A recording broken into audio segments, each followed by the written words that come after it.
Hello, everybody. How are y'all doing?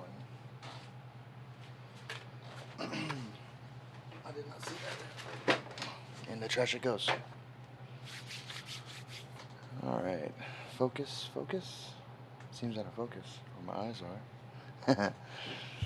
What is going on? Hey, Andiri. What in the world? I'm watching anime. Well, I'm not anime. Hey, Scooter. How you doing? Welcome to the stream. You know what? Let's play some music in the background. Some quiet stuff. Just enough that you can't hear it.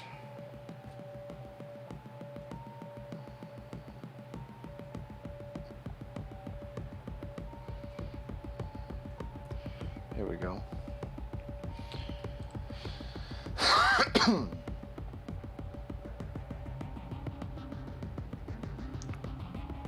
Go back to bed. I literally just woke up.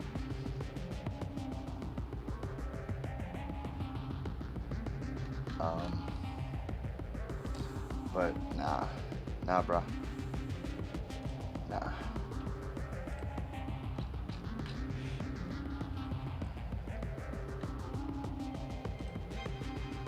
I'm good, although a bit anxious because I think I may have possible Rona. Uh-oh. Well, you can go to the hospital for that now. Hey, Alice. Your wish was granted. I set up the stream and I didn't even know she wanted one, and then I clicked on the little doobly-doo and have a stream today, please. Well, there you go.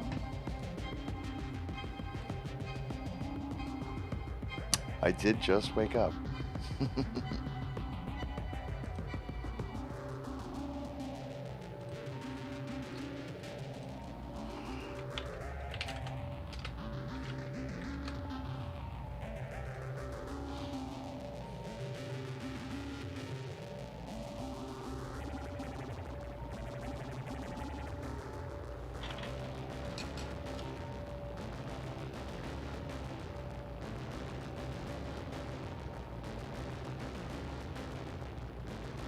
Don't make me seem all needy. No. No, you asked for a stream, and I didn't know that you asked, and I'd set one up. It was a little too perfect.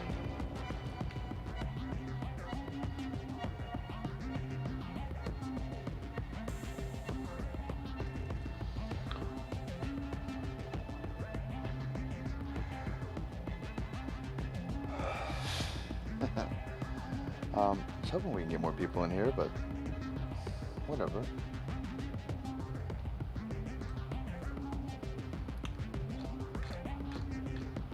I could start off with a shorter one. It says, we found the YouTube channel of a classmate who died in a car accident. Dun dun dun.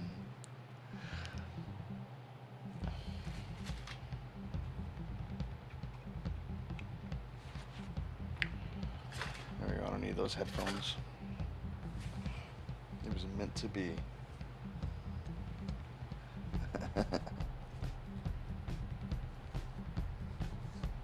Everyone's out for Labor Day. That may be, but we're here.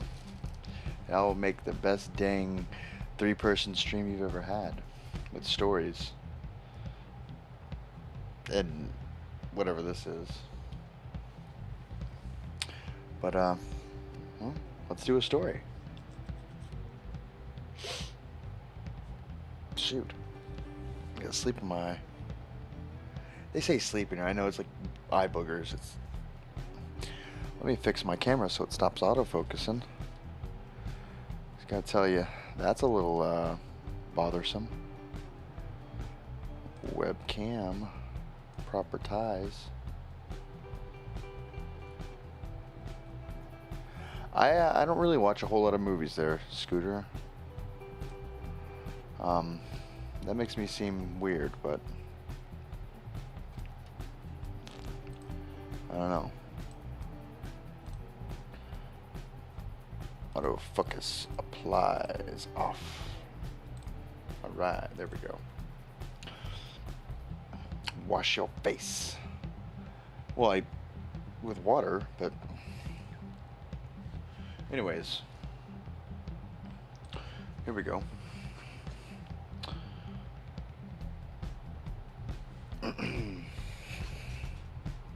Y'all hear me good? Yeah, okay. Test, test. Audio levels are good. Okay. It's sad.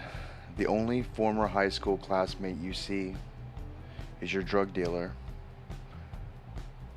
Most of our nerd table at the lunchroom became lawyers, doctors, tech executives.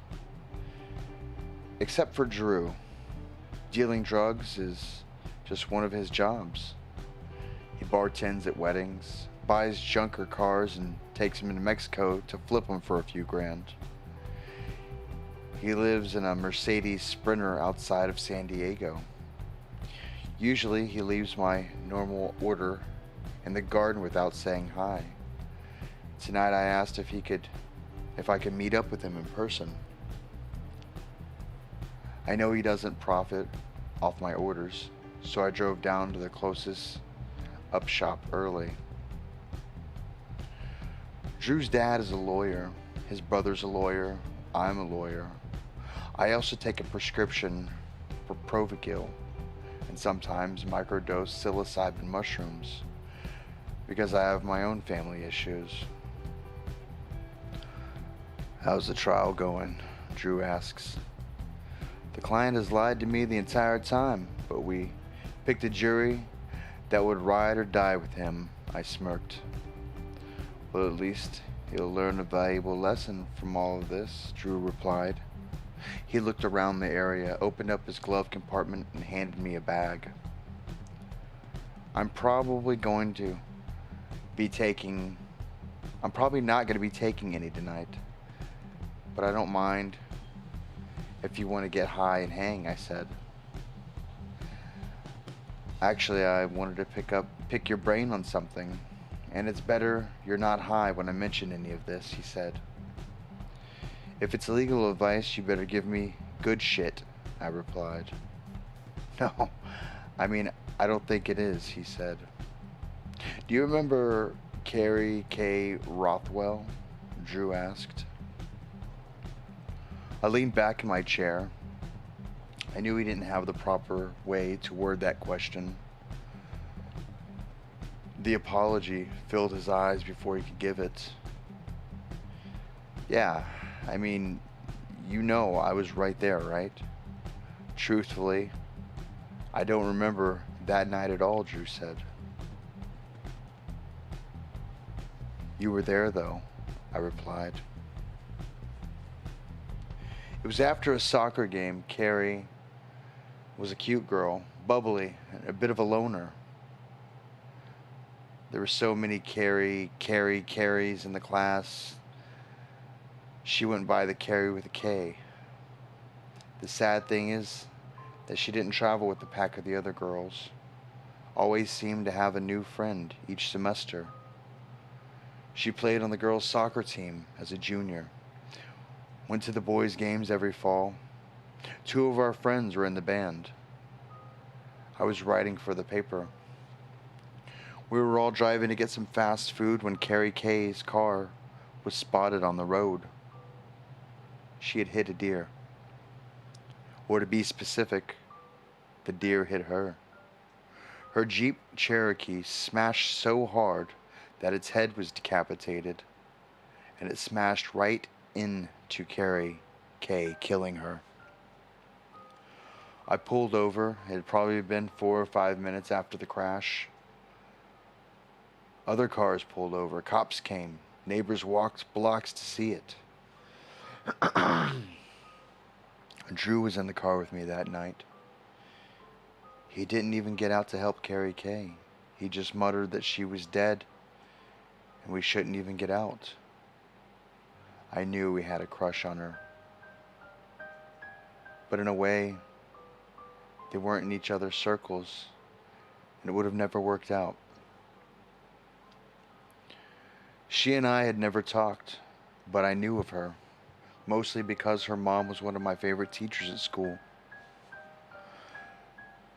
I went to look just to make sure what I thought wasn't wrong. The deer's head was in the back seat, its body underneath the back tires.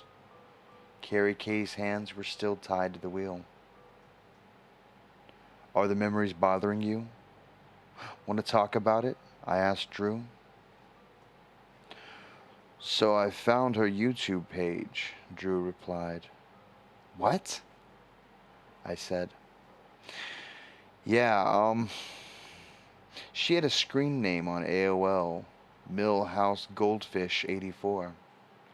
He said. Where's the bowl, Bart? I quoted. Kane's Mutiny, one of the top 10 episodes, he replied. Anyways, I sort of think about her every now and then, and it hit me. Maybe she had a username on a forum, or had a blog with it, Drew said. And you found a YouTube page? I asked. He nodded. There were 8 videos. He clicked on a random one. Holy crap, that's her, I said. The videos felt more like home movies than YouTube content. Like finding someone's roll of vacation film and not seeing anything interesting at all, but soaking in the melancholy of it all. This one's better, Drew said. He clicked on one of her in the woods. She seemed to be walking around and filming birds. What would people think if they knew my mom taught religious studies at a Catholic school, but was really into Aleister Crowley? The next part of the video had her inside of a crypt, whistling, as if looking for a dog.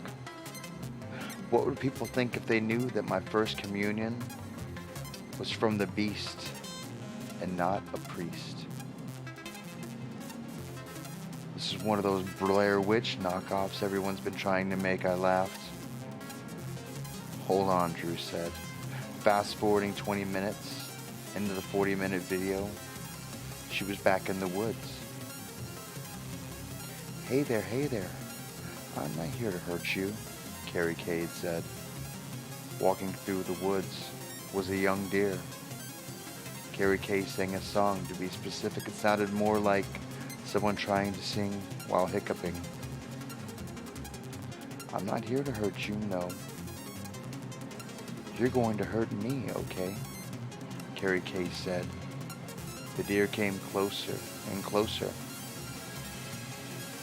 Then it nervously bowed to her. No, not today.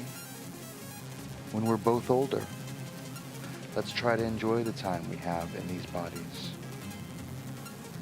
She positioned the camera on the ground and hugged the deer. You're scared of dying, aren't you? She whispered to the deer. I am too. We can cry together. She began crying. The deer began to shudder as she put her arms around it. See, we have to die so we can instruct the others on how to get to the nightmare room. What the fuck is this, Drew? I said. One more, he said. I should get going, I said. But he clicked on it and held my arm down. It was Carrie Kay riding the deer like it was a horse at night. Do you know where that street is? He asked. It's where she died, I said. I wanted to make sure, he said. Drew, do you realize that... Go ahead and say it, he said. She died in 2000, 7 or 8 years before YouTube was even a website, I said. I know. These videos didn't even get uploaded until 2014. I know, he said. These videos can't even get uploaded until 2014. Then who uploaded this? I said. Maybe her mom, he said. She died our freshman year of college. I went to her funeral, I said. How did I not know that? He asked. Because it was a suicide, I said. Whoever uploaded this knew her by her screen name, and somehow they got these videos uploaded as her death. But why? He asked. And then it just stops. Well, that was a lot more anticlimactic. Hey, we got people. Hey, Erie. Hey, Samantha. Hey, Dark Fruit. Hey, 44 Mad Guy and Think Make. How y'all doing? I woke up today and figured I'd do some streaming, do some spooky stories. I hadn't done that in a while, and I apologize. It just stops.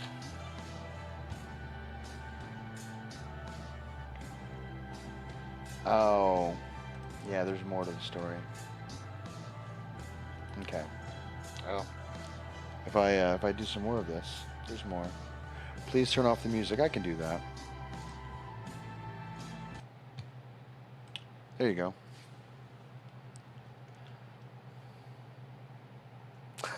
It was one of the happy songs. I'm sorry. I need to go through with the list again.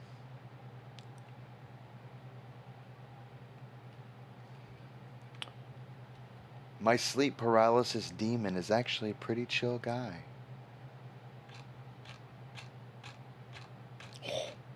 That's a long one.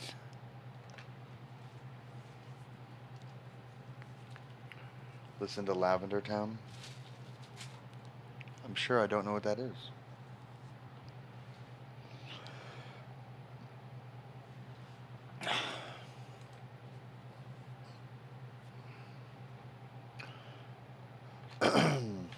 See if I can find another one. I want to read that one though.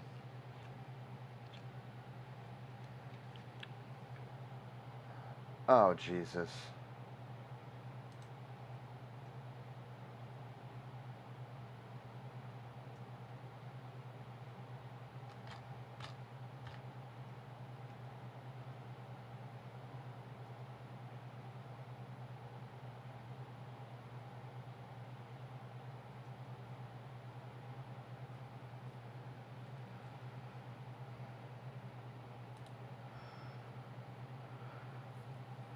Oh, it'll creep me out.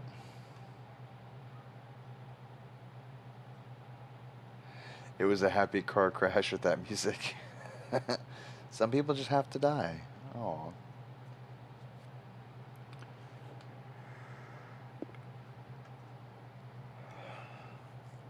I used to work at an aquarium until one of our exhibits went horribly wrong. I thought the other one was long. This one's long. But it is a fish one. I don't know if I have many fish people here. I got Alice and I got Mad Guy. 23KC. Que paso? What's happening, Bubba?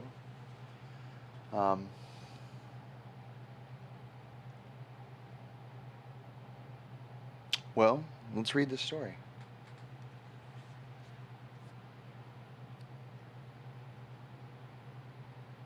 We're good. You don't mind long. I do. It's hard to pay attention for that long.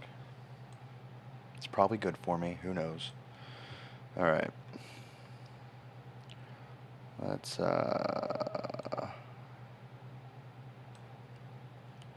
do this. This goes here. And that goes there. The game was called Vet Ol VR, and the jet was an F-16. What are you talking about, Dark Fruit?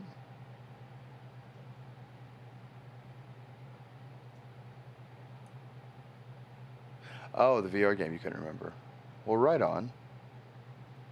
VTOL VR.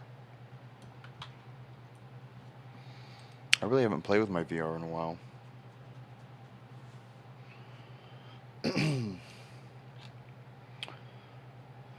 Oh, hell. Well, shall we?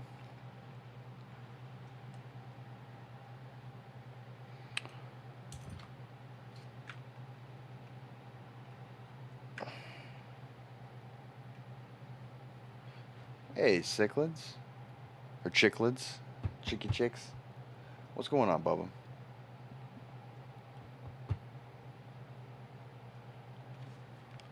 Hey, Big J. Um, I don't claim how terrible this story could be, but it could be fun. So, it's called I Used to Work at an Aquarium Until One of Our Exhibits Went Horribly Wrong.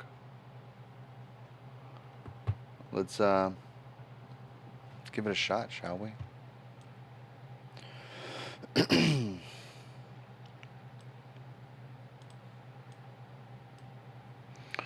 Fish absolutely terrify me.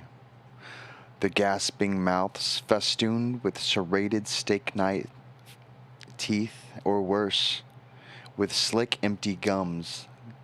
The gigantic staring eyes, dark and wet like a bathtub drain. They flit through the sea, brainless automations.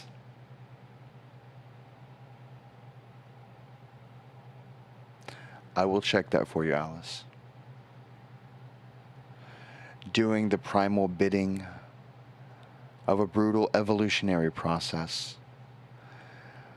The ones in the deep ocean are even worse, sickeningly deformed by the conspiracy between their genes and the environment.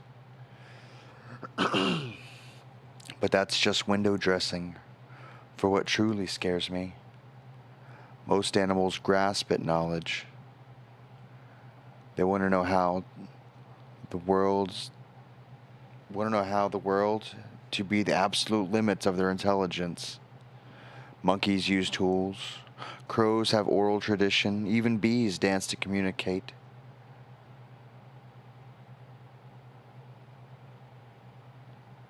With fish, there's none of that. They eat and screw and die, and their DNA gets twisted into ugly knots, and then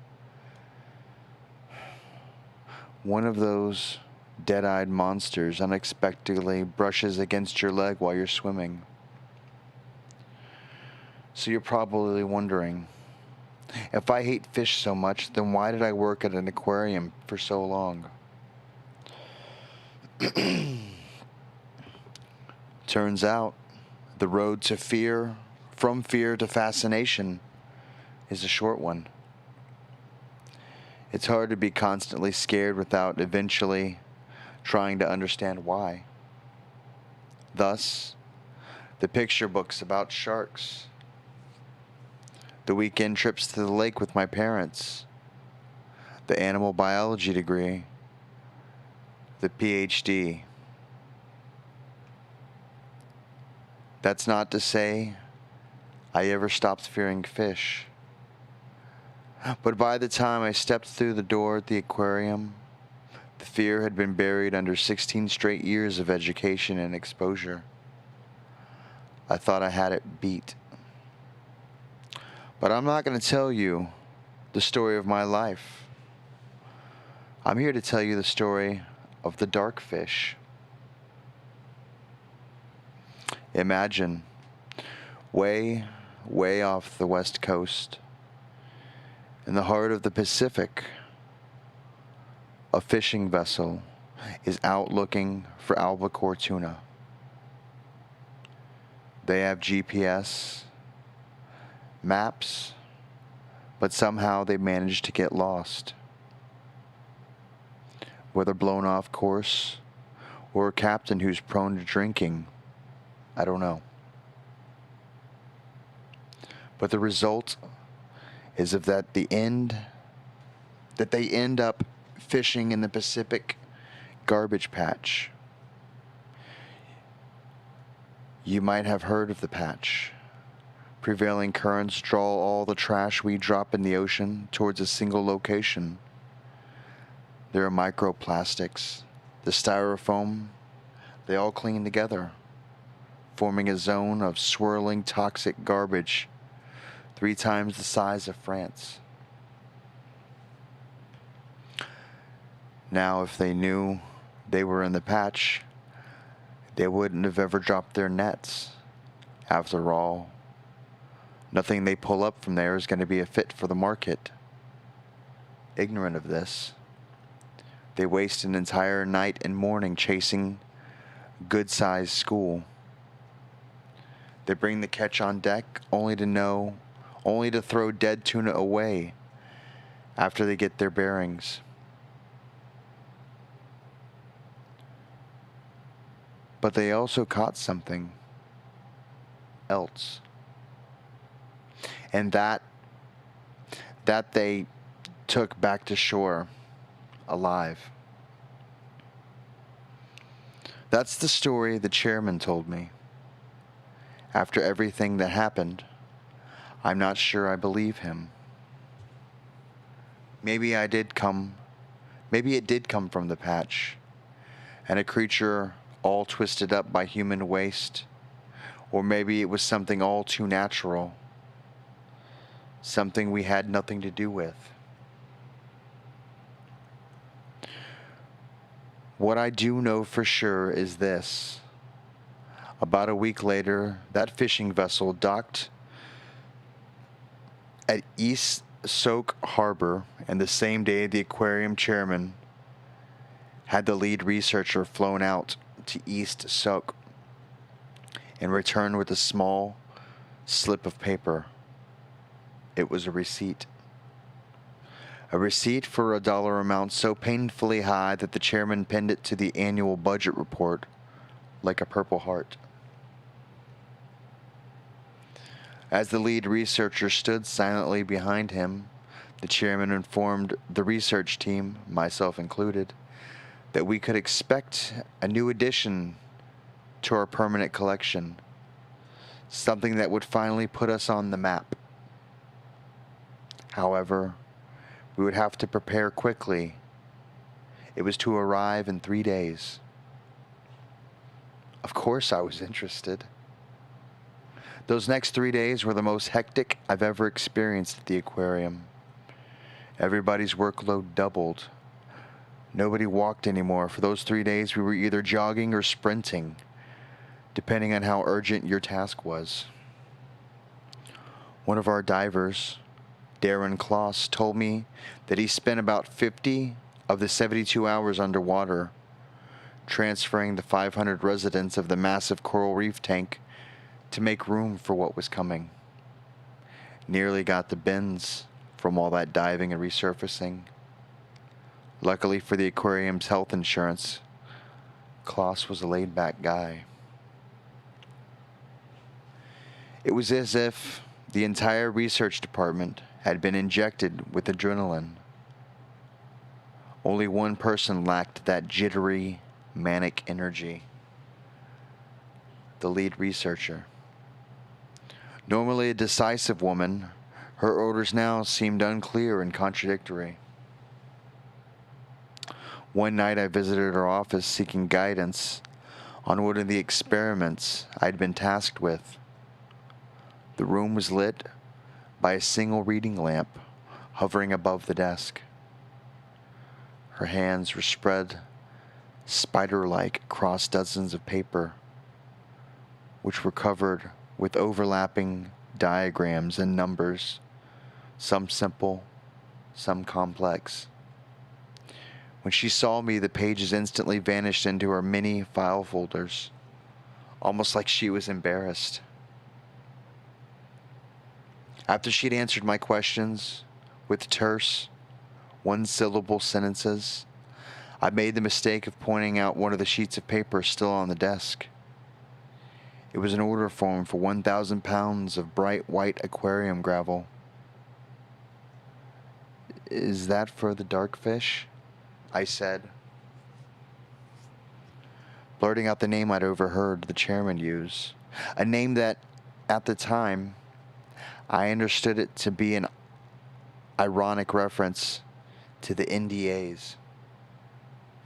She stared at me for a long moment, during which the temperature seemed to drop 10 degrees. "If it is a dark fish," she answered. I didn't ask her to clarify.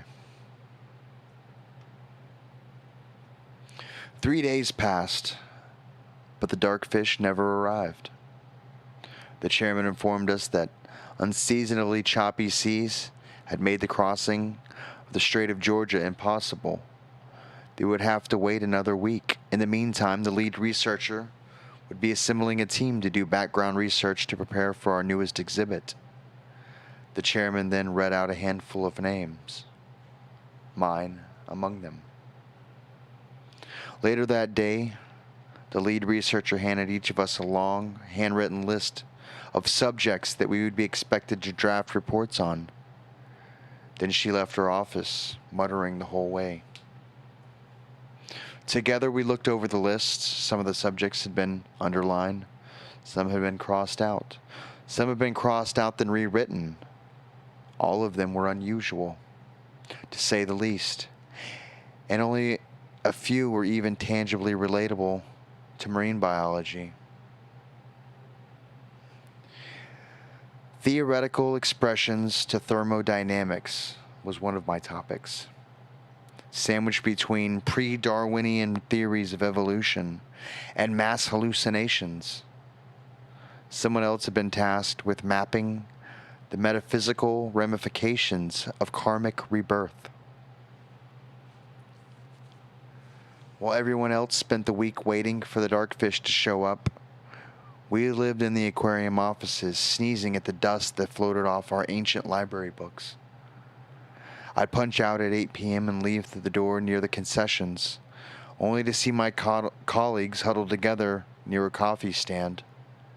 Their shoulders would be tight against each other's, as if they were protecting themselves from the whipping winds of the storm.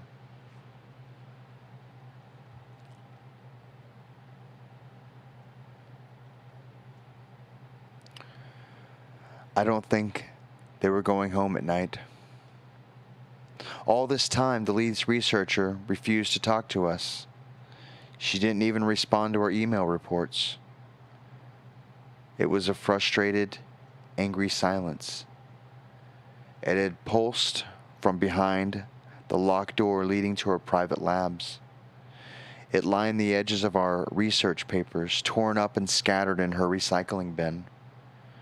It haloed a fist-sized hole in a wall I found next to her office. But while the signs of her were everywhere, I didn't see her for the entire week.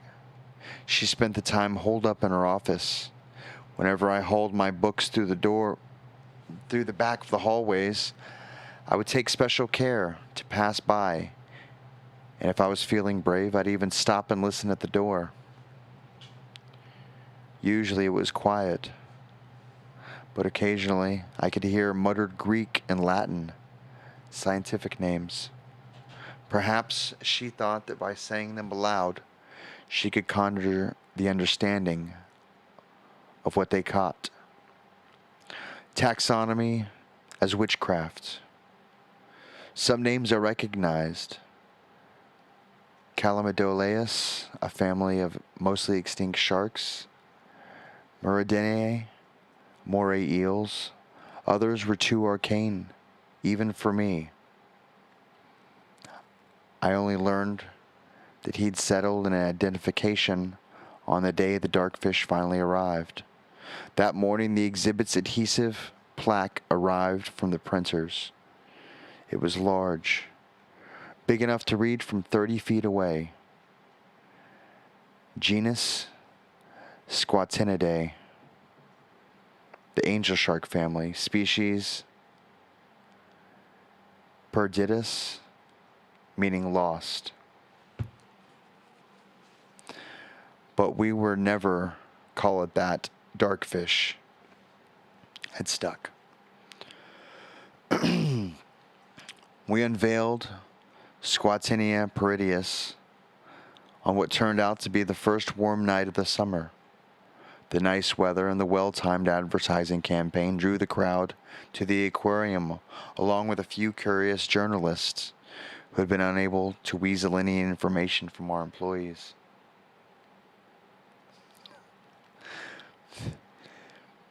We weren't required to be there, but I had yet to see the darkfish, and I wasn't going to miss my first opportunity. I stood front and center, facing away from the curtained tank, along with the rest of the biologists. The chairman said a few words. The bleary-eyed lead researcher said even fewer. And then they dropped the curtain. The crowd instinctively pushed forward to get a better view, then stopped, eyes wide. I wasn't supposed to, but I turned, eager to get my first look. And there it was, floating in the middle of the tank, 15 feet up, finally the darkfish. It wasn't just a clever name.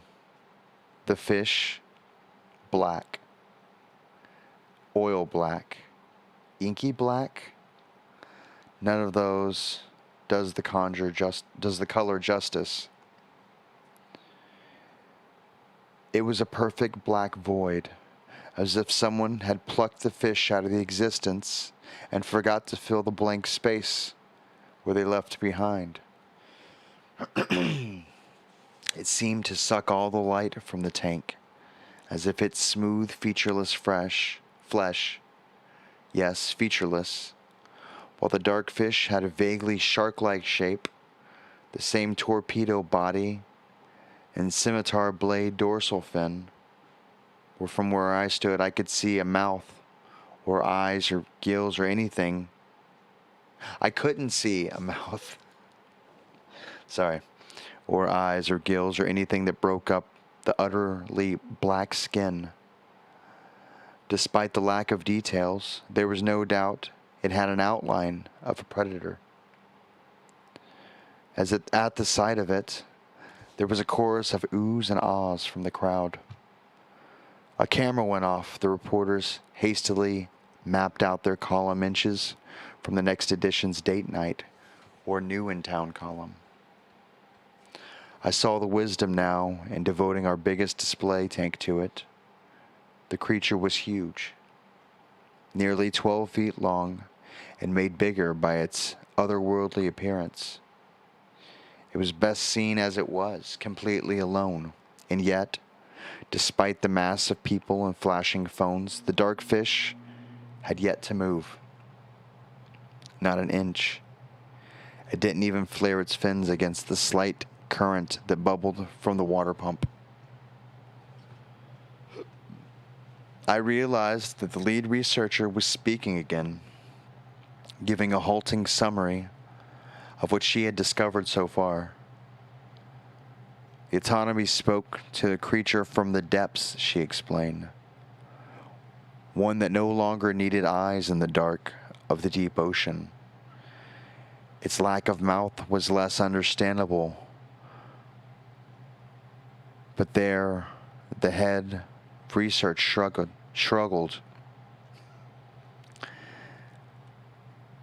There were, I quote, many plausible theories being considered.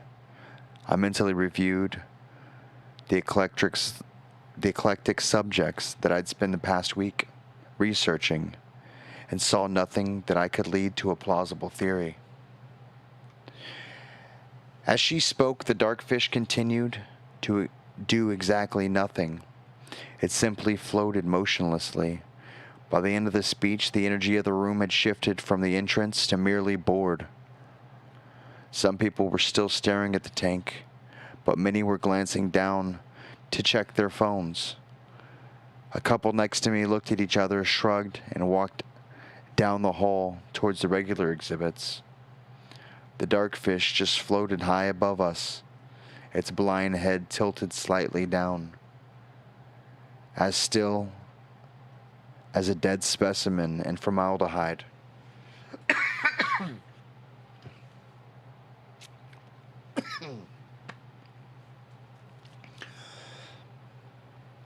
Oh, there's more.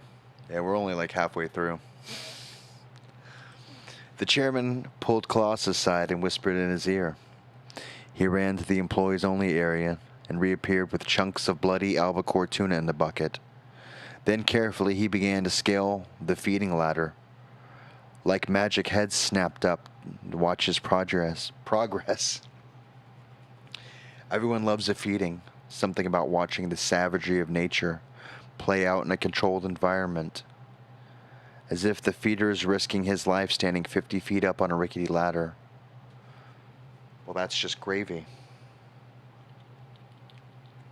The tech lifted the lid, displayed the chunk of meat to the waiting crowd, and carefully dropped it into the water, right in front of the dark fish.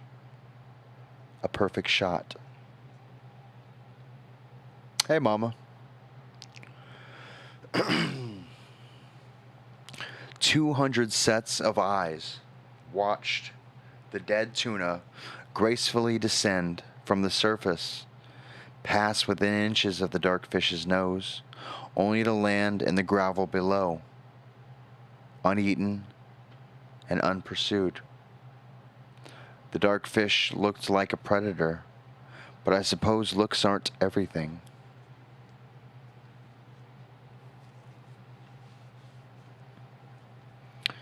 It might as well have been the curtain coming down. The reporters meandered off, a bit puzzled, and the rest of the disappointed crowd had disappeared into ones and twos. After about 15 minutes, only the people left were the aquarium employees, and since this special reveal was after hours, we started closing up.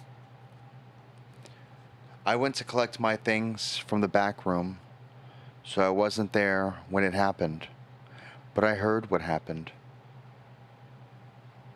As I was leaving, the sounds of the commotion roiled down a hall, getting louder and louder as I approached. Angry voices shouting, a scream, all of it overlapping. I ran the rest of the way, feeling the knot in my stomach. A white cap, a sound hit me as if I came around the corner. Every employee was still there, and everyone was well, freaking out. I couldn't even get anyone to explain what the fuck was going on. The chairman was shouting at the lead researcher, who was shouting right back. Both of them were pointing at the tank, but not up to where the dark fish hung, still motionless. They were pointing at the gravel, and that was when I saw it. There was a wide, conical devoid dug out in the gravel, like an inverted pyramid. And it wasn't there before. In the center was a single bright white oval. Somehow in the 5 minutes since the end of the event, and without a room full of people noticing, the dark fish had laid an egg. I circled the tank, and as I did, the huge tufts of kelp passed between me and the egg, blocking my view for a moment. Every time I expected to see the egg to have vanished, it never did. I pressed my hands against the glass to look clearer. The egg was large, the size of a football, and the white, hard-shelled, not like any fish egg I'd ever seen. Now I know why the chairman was so mad. See, there's a policy in the aquariums that for rare endangered fish, we can't move eggs until after the hatch, for fear we might damage the brood. We can't touch the egg. We also couldn't examine it in such a large public tank without shutting down the whole aquarium. I mean, fuck, a one-of-a-kind specimen, and we'd missed a perfect opportunity to study it. It would have to sit there until it hatched, mocking us, along with every marine biologist in the country. Under other circumstances, I would have found the whole thing funny, but not now. I looked up at the dark fish and felt a whisper of fear raise the hair of my neck. As the chairman and lead researcher went off to strategize, the rest of us finished closing up. And while the dark fish hung high above us, silent and immovable. Its shadow lay across the egg like a blanket.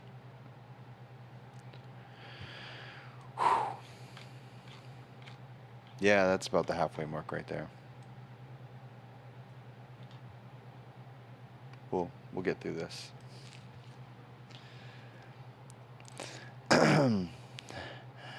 As I shuffled to my car through the nearly empty parking lot, a luxury sedan lurched out from the shadows and stopped in front of me.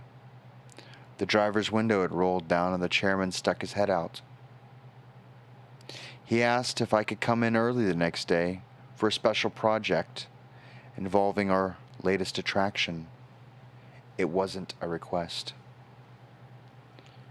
I arrived at dawn to find the chairman helping Darren Kloss into his diving suit.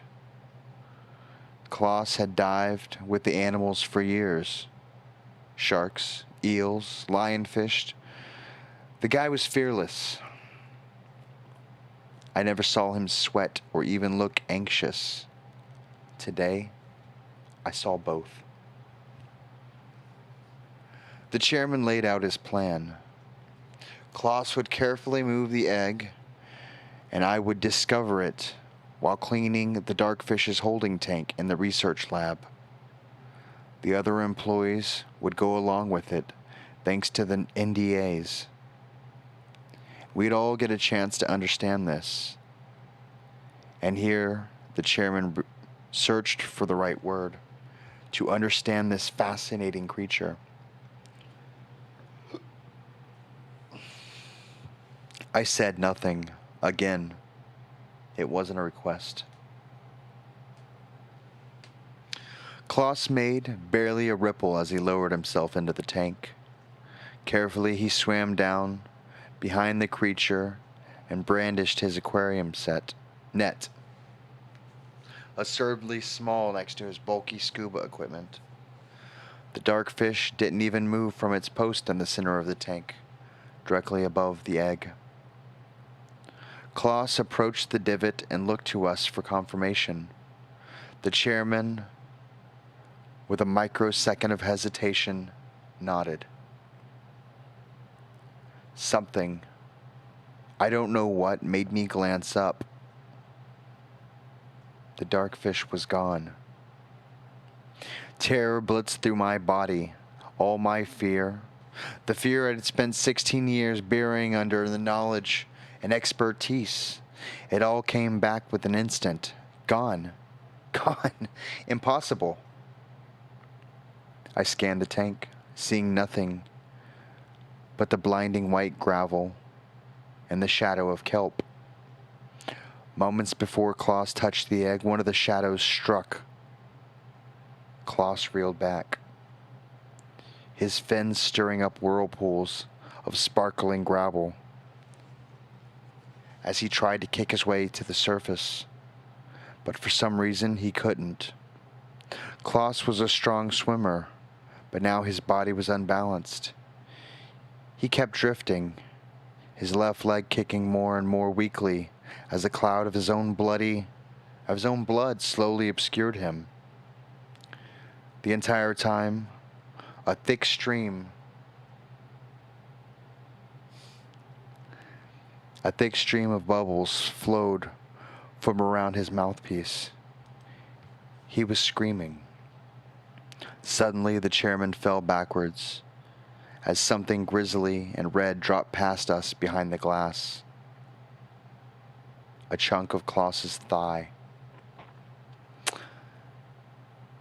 In a flash, I was up the ladder, pulling Kloss out of the tank.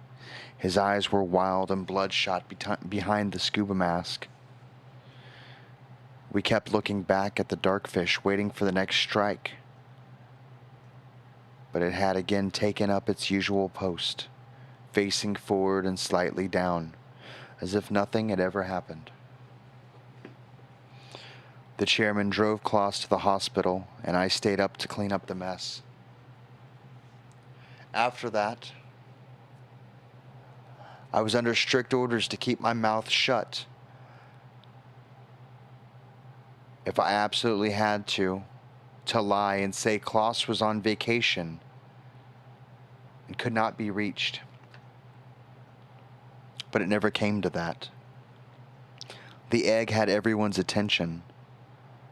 A single missing diver didn't even rate. The next week was a seemingly never-ending research assault on the darkfish. Scientists surrounded the tank day and night, prepared to take notes on any and all interesting behaviors.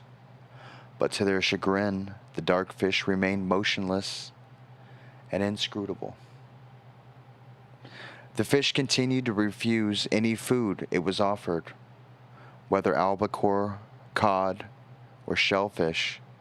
Still, I always excused myself from these attempted feedings, remembering the thick slab of Klaus's leg I'd pulled from the tank, with edges so smooth it looked like it had been professionally amputated.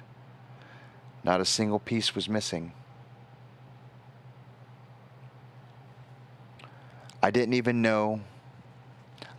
want to see how a fish without a mouth could do that. In fact, I didn't want to see the darkfish at all. As much as possible, I kept to the back hallways, avoiding the exhibition floor entirely. Even other fish began to take on a sinister quality to me.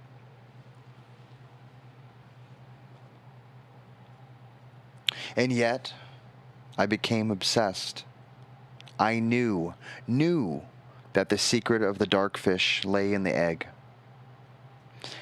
If I could understand it, I could restore normalcy.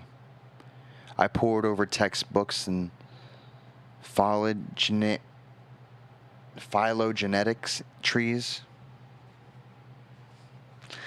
In a moment of a wild panic, I even broke into the lead researcher's office. He had taken a leave of absence, but his personal research notebooks regarding the darkfish were still there. I thought the lead researcher was female. Whatever. They told me nothing. All the pages were either blank or had been ripped out. I wrote down every theory about the egg I could think of. Only one of them made any sense. The darkfish's egg had a hard, opaque shell, like a bird's egg. Perhaps the darkfish ancestors were seafaring birds. After all, whales and dolphins had once been land mammals that returned to the sea. Why not a bird? Was that so crazy? I clung to the theory like a life raft. Every time I passed by the darkfish's tank, it seemed to make sense to me. Really, it did. It did. I was working in the lab a few days later when the chairman came over the loudspeaker. "Ladies and gentlemen," he said, "we have a special treat for you today. It appears the egg is hatching." Impossible, I thought. No egg could gestate that quickly. No joke. From all over the aquarium, people rushed to the tank. I pushed to the front under the pretense the crowd calm. Really, I just needed to know. I needed to put the mystery behind me. Sure enough, the egg sported a thin crack in the perfect white surface. And then all at once, the crack raced along the eggshell, forking off and expanding until it covered the entire surface. It shattered. My face froze as I watched the pieces of shell drift down to the gravel like rose petals. As I saw what had been inside the egg, the old familiar fear pulsed through my veins. And yet, thing that hatched was no fish. At first, it looked to be a small pink and gray flesh. It was tethered to the remains of the heavy eggshell by a thin white umbilical cord, like a balloon on a ribbon. But then the ball began to shift and unfurl, revealing a misshapen head, 6 limbs, a thin, sickly tail. The thing in the egg, it resembled a large rat or possum, but for every similarity, there was a horrifying difference. Its body was a mishmash of parts covered by a thin layer of patchy skin, furred in some places, scaled in others. One leg had webbed toes. Others seemed to be covered in chitin. A third limb seemed to be dissolved as it made contact with the water. I could count its ribs, and was chilled to find that it had 3 more on one side than the other. Most disturbingly, I counted 5 eyes, scattered carelessly across the face like seeds. They were closed, but not for much longer. The creature, whatever it was, twitched suddenly, and I flinched back. It hit me that I had been hoping that the thing would be born dead. No such luck. Instead, its eyelids creaked open, revealing irises in shades of puce and yellow ivory.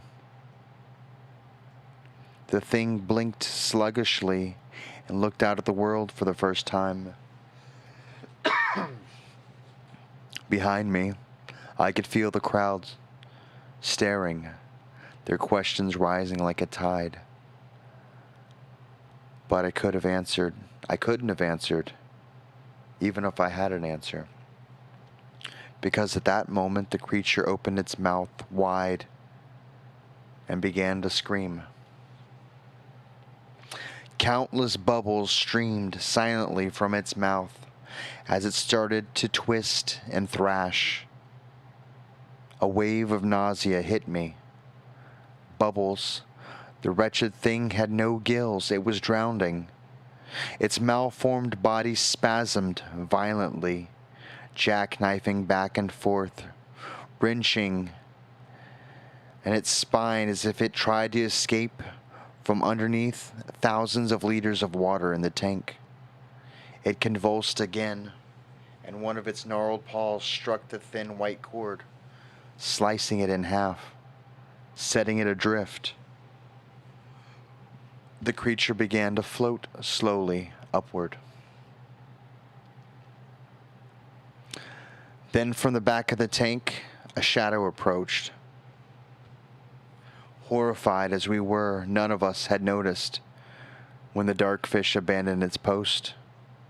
Now we watched as it moved effortlessly through the water. A predator for certain. I stepped back into the shelter of the crowd. The fear, I can't describe it. The dark fish swam slowly towards its spawn. As it did, its body ceased to be featureless. 4 flaps that I'd never seen before began to pull back from the tip of the dark fish's nose. In an instant, the dark fish had peeled its entire head open, revealing not cartilage, muscle or bone, but a gaping internal void, just as dark as its skin. Its offspring didn't even notice its mother's presence until its head snapped around one of its legs. The dark fish yanked, ripping the limb off with a creak loud enough to be heard through the aquarium glass. The thing from the egg shrieked with a blind, mindless intensity as it shook the stump where the leg had been. And then the dark fish circled back for more. Again and again, the fish unpeeled its head and tore at the dying creature, taking its time. Each strike unfurled a flesh ribbon of sickly blood from where once was flesh, a limb, or an organ, I too could feel myself cracking, being stripped away piece by piece. I wanted to close my eyes or scream or do something, anything that would give me an answer. But there was nothing I could do except watch. By the end, all that was left was a pitiful creature. Of the pitiful creature was a cloud of blood, growing fainter as it disappeared into the clear tank of the water.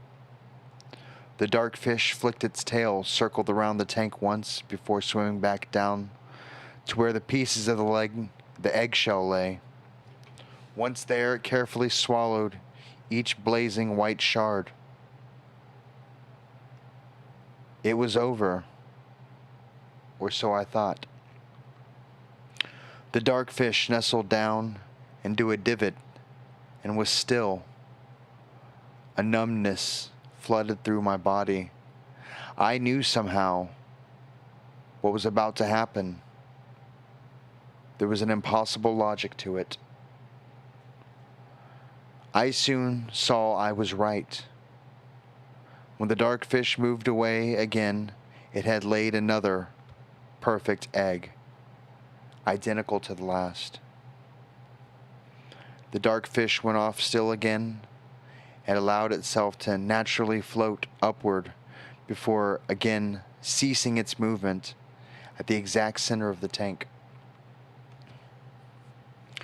From where it floated, it seemed to stare straight through the glass, not at the crowd, but past it.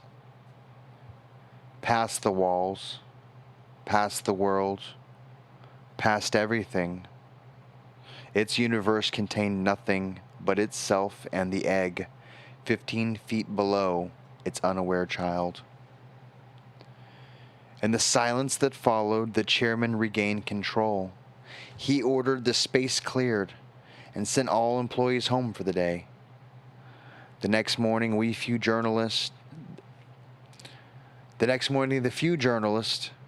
who had believed the hysterical calls from the members of the crowd were met by a tank covered with huge sheets of plywood and a sign informing the public that the exhibit was under maintenance.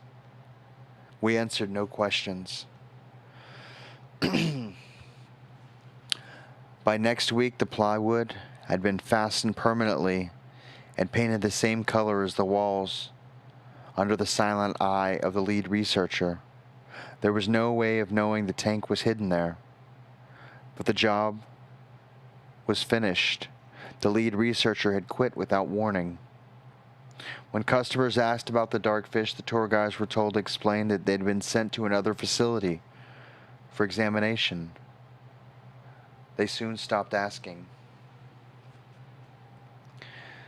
Me, I left the following month. The fear had come back to stay. Worse than before, I could be in the same room as a fish, any fish, let alone carry out experiments. I tendered my resignation, and the chairman accepted it without comment. It was over. And yet, I found myself staying late on my last day. After double-checking that everything was gone, I grabbed the 50-foot ladder. There was something I needed to know. I climbed to the top of the dark fish's tank, now a nondescript pillar in the middle of the display area. Thankfully, the service door had been left unlocked, and I eased myself into the unlit space above the tank. I turned on the flashlight of my phone. Even after weeks of negligence, the water was still perfectly clear. The kelp was still green, and there was no algae clinging to the walls. Even the gravel was still a blinding, pure white. And yes, there it was, floating dead center, the blank space where a fish should have been. I'm certain it took no notice of me, but I was gazing down upon the dark fish. I felt a spark flicker to life inside me, an urge of knowledge as old as humanity.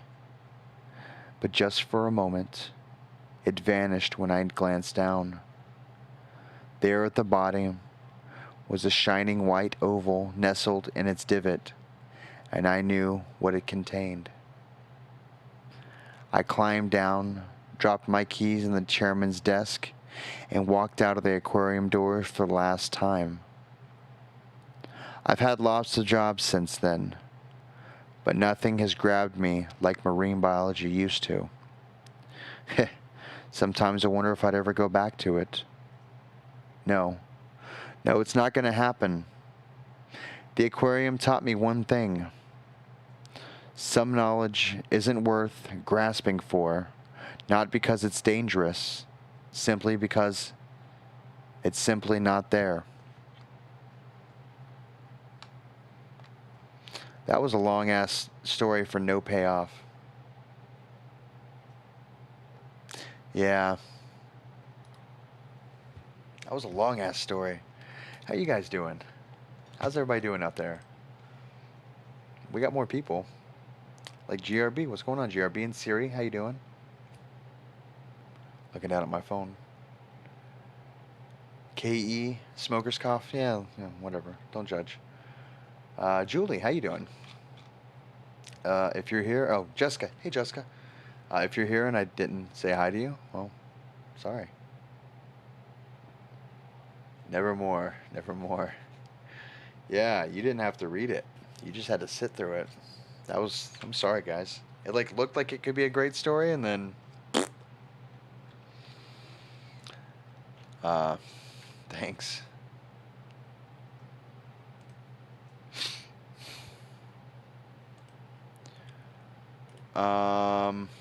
I'm gonna look into that story you wanted, Alice.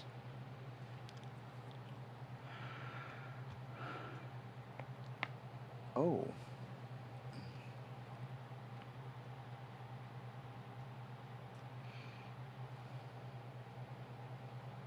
You want one?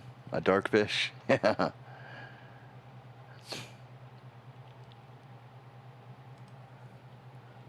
Hey, Pam.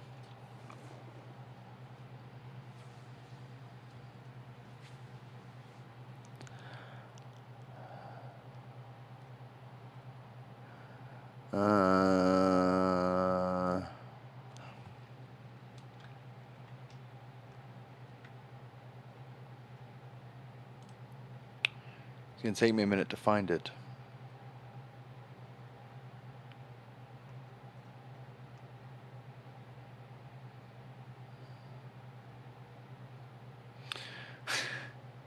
All right, this is the trend of stories. I work in the night shift at a McDonald's. They have some strange rules, and then under that, I appear to have lost my memory. There's a strange set of instructions telling me what to do.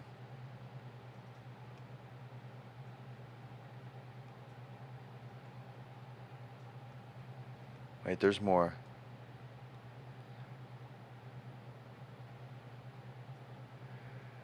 Well, whatever. I'm not reading all the titles out loud.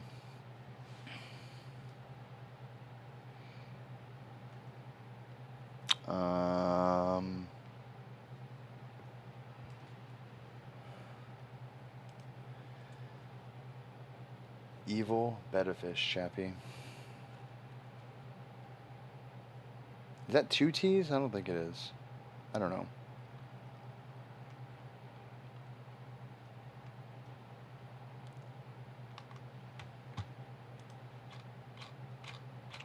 Oh god, not another long one. Not another long one. I miss the short ones.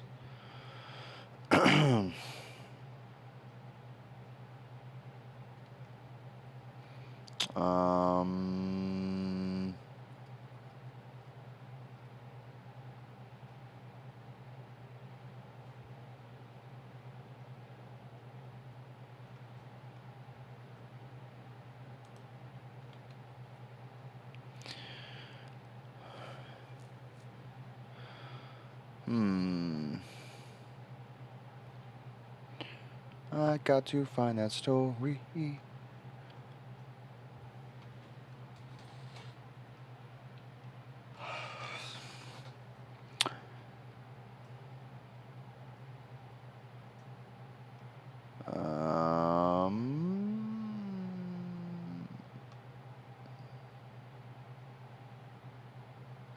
I work in an oil rig in the North Sea. I've just been assigned to a rig that officially doesn't exist.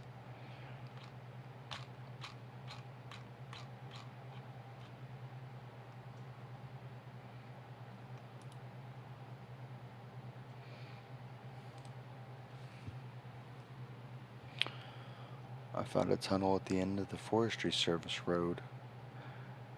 On no maps and in no records. That's not the weirdest part. I love the clickbaity titles. They're pretty good.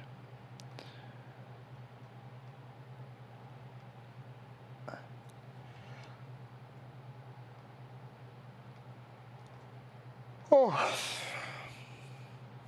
How's everybody doing this Saturday, huh? I'm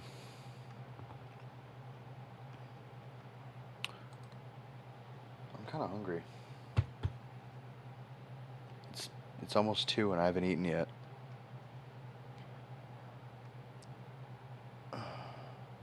My friend didn't follow the rules. Now he's missing.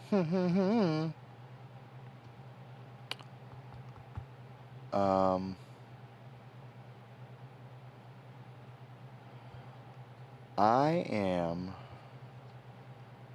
going to look for that story, grab something quick to eat, take a short break, all in the matter of a couple minutes. And what is... Oh, okay, never mind. I thought my screen was freaking out.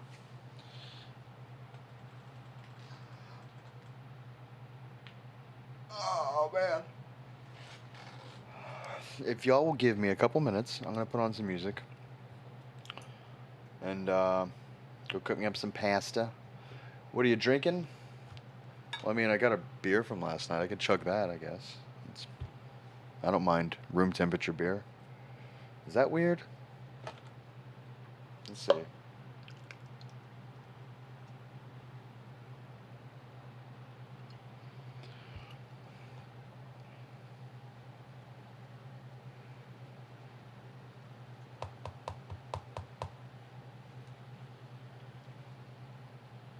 The bubbles. Too many bubbles, the bubbles. Bubbles, bubbles.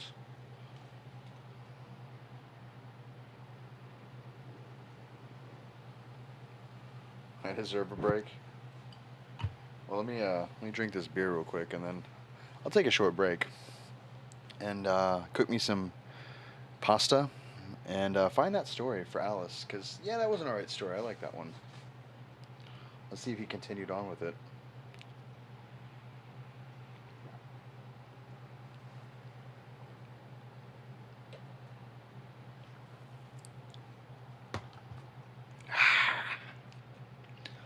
Too many bubbles.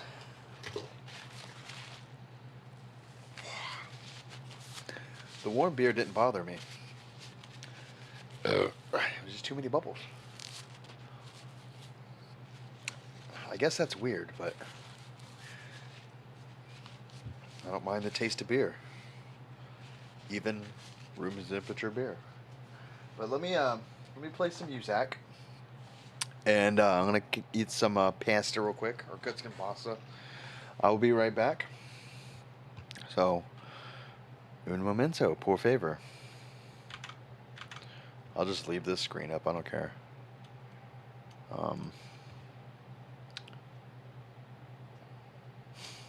You might get some happy throw up. No, I don't know why I can drink. It's weird. I don't know. It's.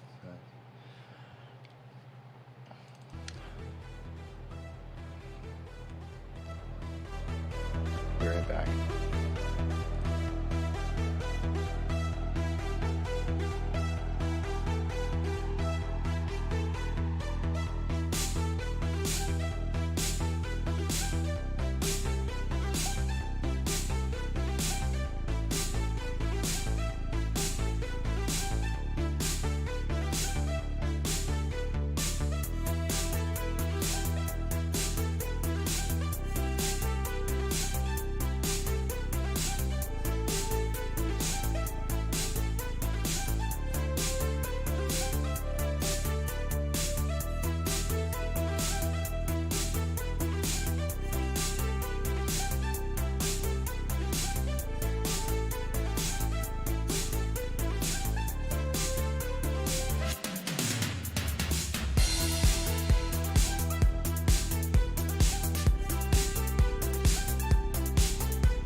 row.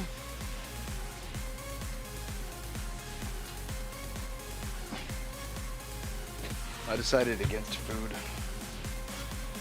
Thought I was hungry. Guess I'm not.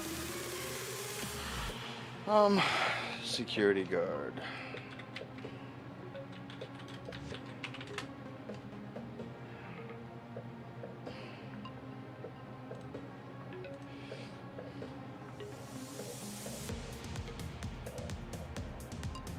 Hey, I got more. Okay.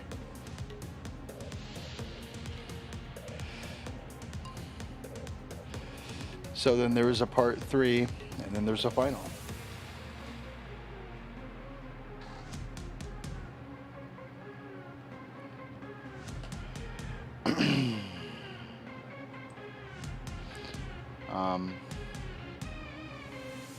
Has anyone been to the Exorcist concrete stairs in DC?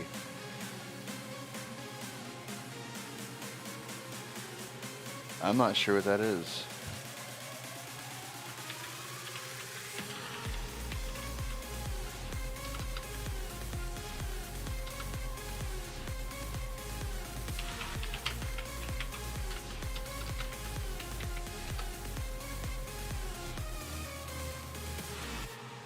Oh, okay.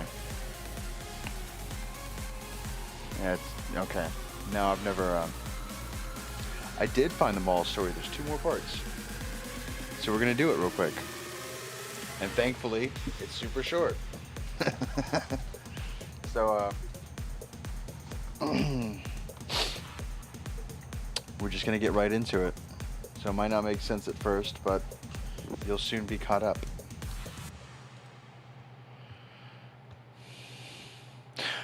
I cradled one side of my head to try to stop the blood flow from my ear when I heard the high-pitched beep once. I immediately looked up at camera 9 and watched as the screen came back to life. I saw Marcus on the camera and he looked nervous as ever while patrolling the first floor. I watched his face suddenly turn to a face of absolute fear. Somehow the camera changed angles, and now I could see what he was looking at. He saw the same white-gowned lady that I had just dealt with, staring at him from the shadows of the store.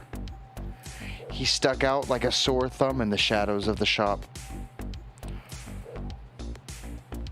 Marcus was frozen just like me, and the lady walked over towards him.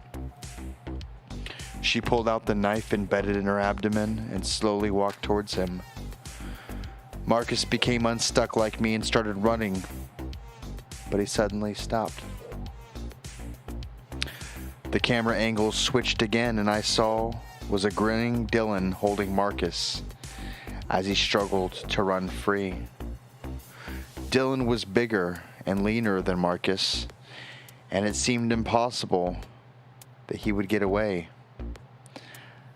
I felt helpless as I watched the camera. Dylan started laughing.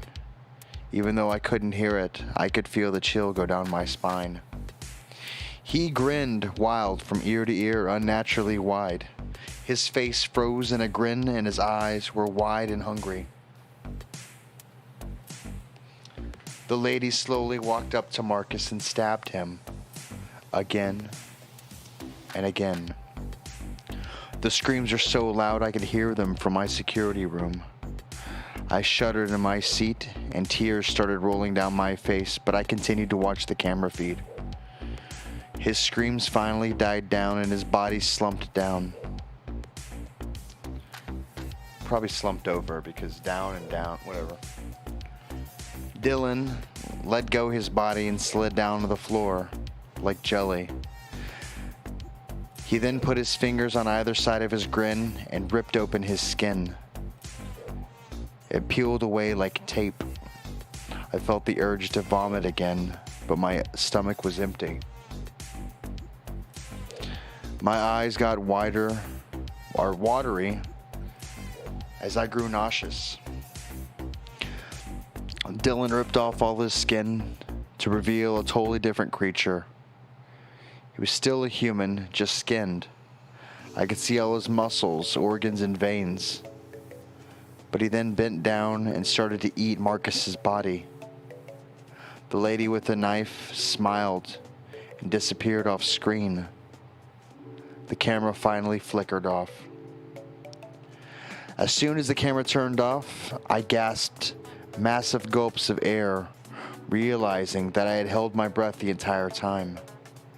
I then started crying hysterically and kicking at the walls. I felt hopeless. My mind flooded with thoughts of how I was about to die here. Suddenly I heard a knock at the door.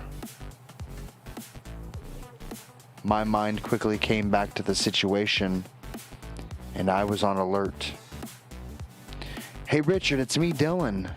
There's this weird thing outside. Please let me in." I gasped and suddenly hid in the toilet, locked the door to it. Dylan started knocking again, and his voice grew more frantic.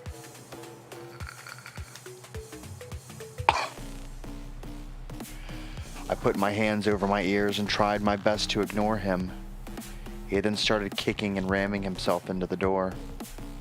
I flinched every time I heard the door bang and prayed the door would stay strong. Luckily, the door held and the bang subsided.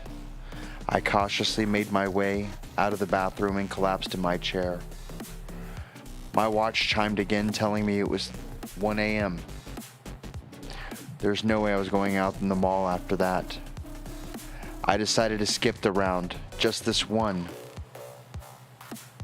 5 minutes ticked by in absolute silence. I started laughing in relief. That's when the first hand popped out. It slid right out of the wall, like the wall was a pool of water. Imagine you pulling your hand out from underwater. That's what exactly how it appeared to come out like. I jerked back immediately. More hands appeared from every wall and then reached for me. They were hungry for me. They reached further and further, wanting to grasp my skin. I backed off as more and more hands appeared from the walls, the roof, and the floor. I screamed as one of them touched me with their slimy, wet grip. I ran out of the security room. So not following this rule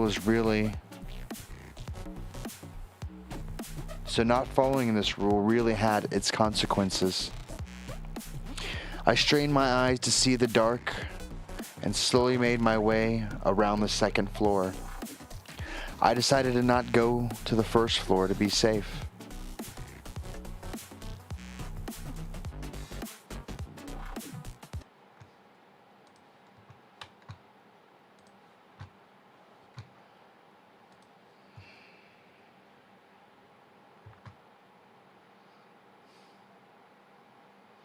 Was it funny music? Whatever.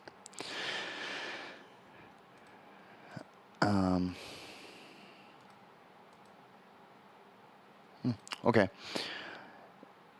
I strained my eyes to see in the dark and slowly made my way around the second floor. I decided not to go to the first floor to be safe.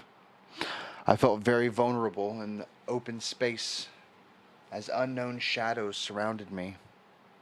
I felt every shadow was going to jump out at me. Suddenly, I felt a very strong presence behind me. I looked behind and saw nothing but shadows and a faint outline at the mall. I felt the presence again. I turned my whole body quickly and saw nothing once more.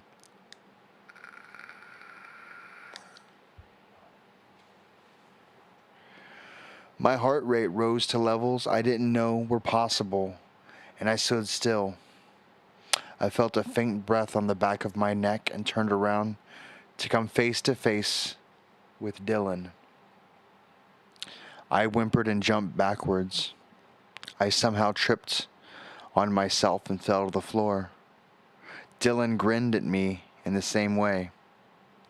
His skin was back on, and again, He started leaning down to pick me up while laughing. I kicked him in the face and quickly strangled up. Strangled up? That's what it says. To my feet. Dylan was stood. This is reading really funny. Give me a second. Dylan was still in shock at what had happened. Okay, sorry. It just looked funny. In my adrenaline-filled state, I kicked Dylan in the groin while simultaneously punching him on the side of the neck. These were some of the moves I had learned when I used to do mixed martial arts in my teens. Looks like all the practice really did help, and muscle memory was real. I then quickly shoved him backwards against the railing. I quickly pushed him over the railing, and he fell to the first floor with a scream. He landed with a thud on the hard marble floor. Blood pooled around his head. He stared up at me with lifeless eyes. My watch then started beeping, and I realized I had screwed up. My 15 minutes for the round was over. The shadows transformed into silhouettes, and multiple black figures were surrounding me. They all howled in unison.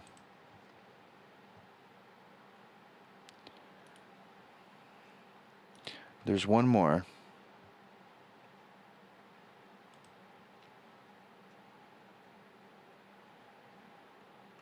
And Dylan's done. Dylan's done, son. Oh.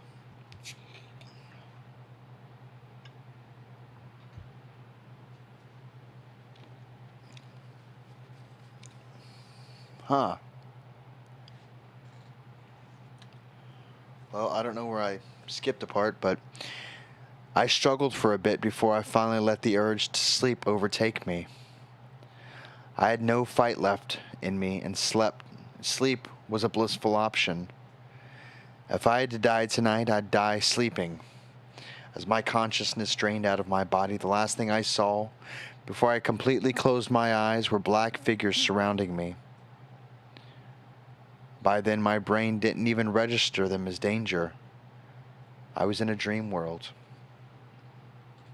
I woke up in the security room. I checked the time immediately upon waking up.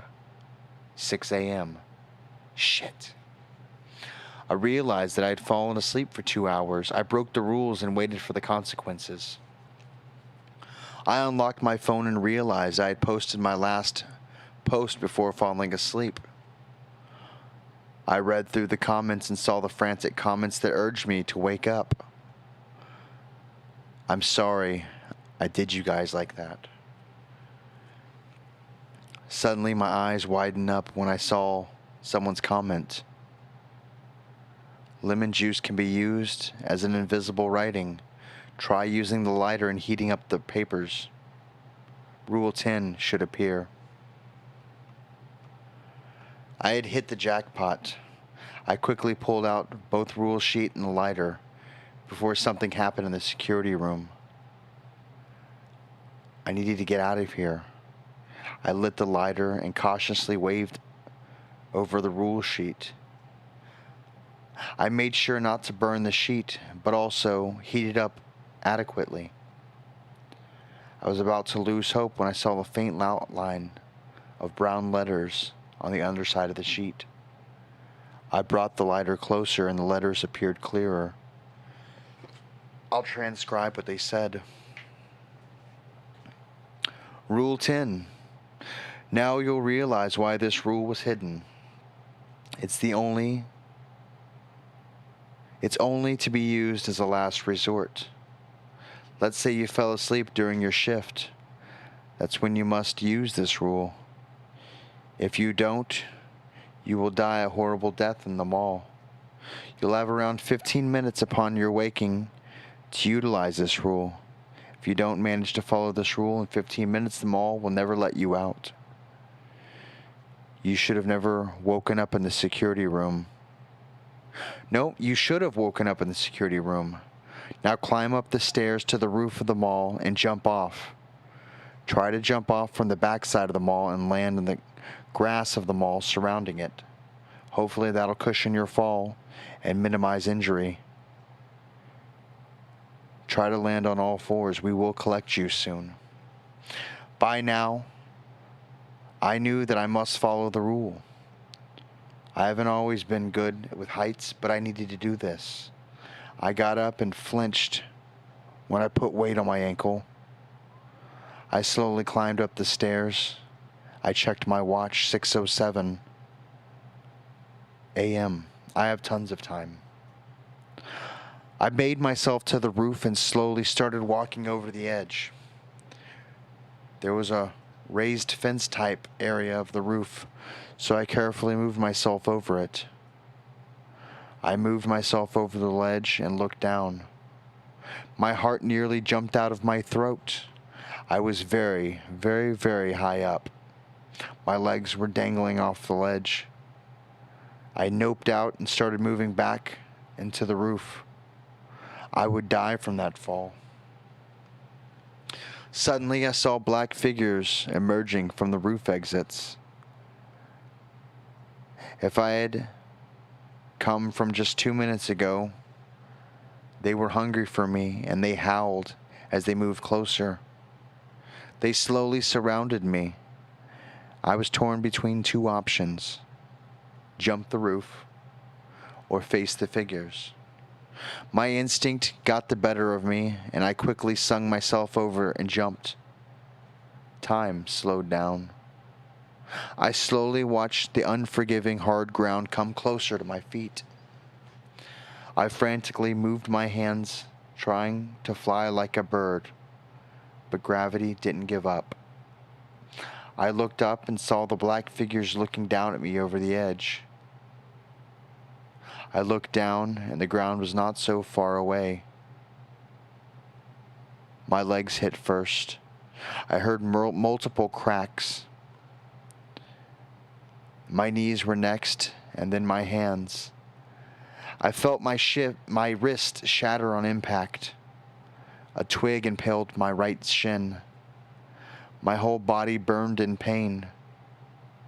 And for my final few moments before my head also hit the ground, and it all went black. I woke up to the rhythmic beeps of hospital machines. My vision was blurry and my entire body was aching. My head was foggy and I couldn't think straight. I heard a TV somewhere above me. Shopping mall caught fire. Security guard had to jump off the roof to save himself. I heard snip. They paid me more than double my rate. Soon my family came in, were asking me how I was. Apparently the mall had caught fire and I had to jump off to save myself. I tried to tell them what actually happened, but they gave me concerned looks. They called the doctor in. I had to figure out that they were thinking my memory had been messed up due to the concussions I had. The $10,000 was apparently a donation from a security company. They had also paid my hospital fees. I finally managed to get my phone off my mom and saw a message. We're glad that you're doing well. We believe that you have the ability now to be a permanent member of our security team at the mall. We will pay you a rate of $75 an hour, and we will cover your medical bills. This time, you will be working at the entrance of the mall. The details of your next shift will be given when you recover. Also remember, we have Dylan's body. Yeah, I mean, $75 an hour to deal with that? You know.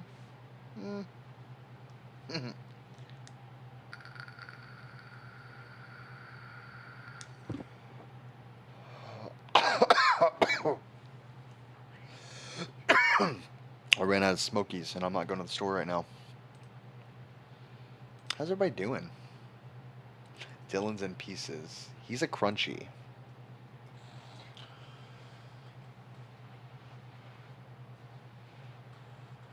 Whoa, well.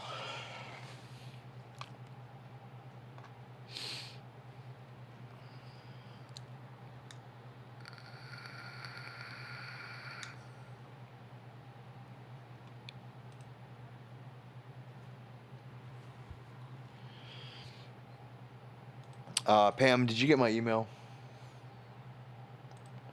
I said I'd join you if I don't go out.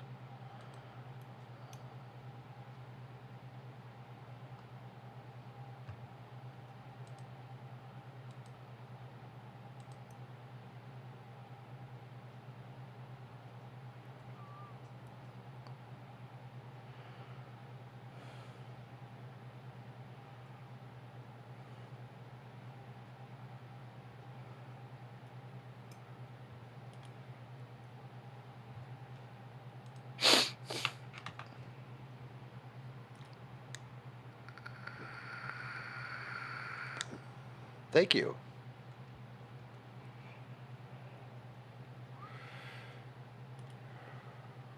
It's a fun one.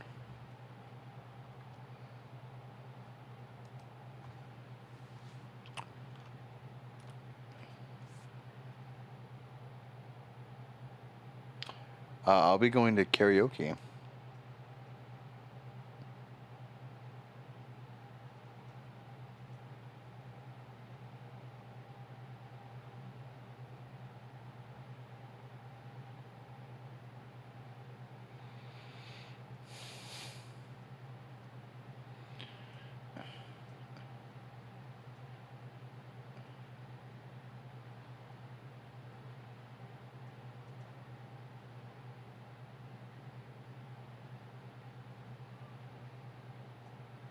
Got any creepy Australian stories? I didgeridoo, my friend. I'm sorry. Oh, that was terrible.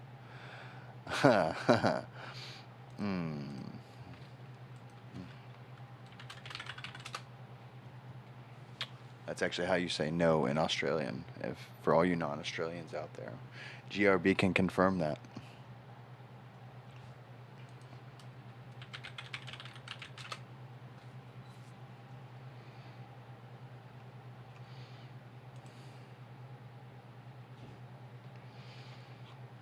Well,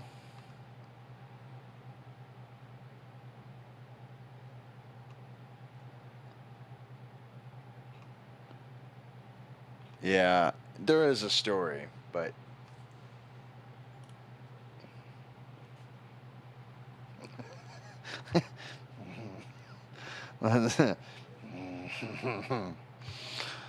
uh, hey, Phil, long time no see.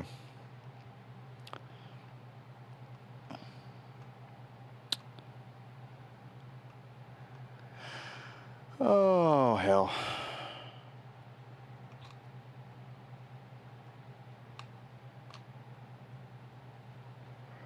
Well, this story is called I don't know.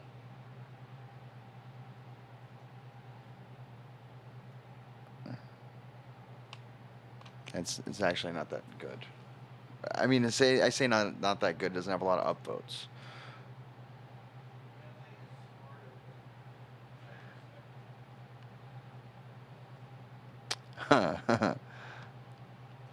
Beware the button man. He's got buttons. Don't let your children watch Mushi's Barnyard.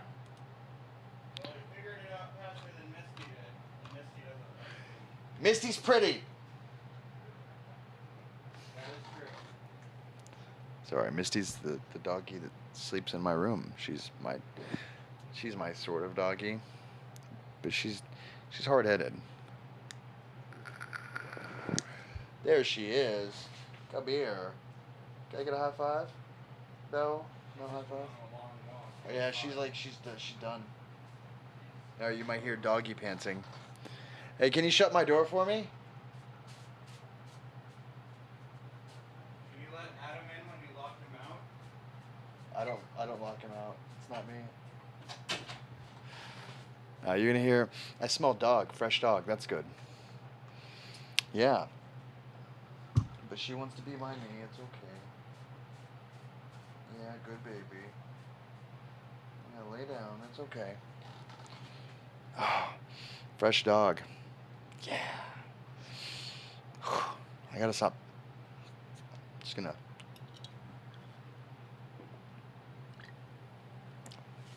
maybe dead in my senses.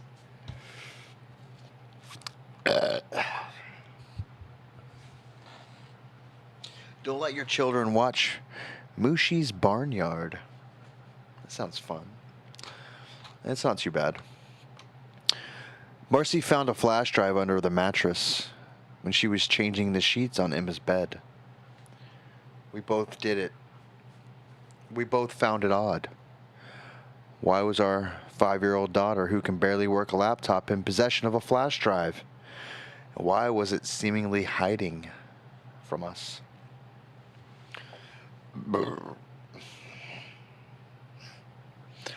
As a parent, it's easy to jump to conclusions. A million different scenarios, even worse than that. The last. Hey, Dan.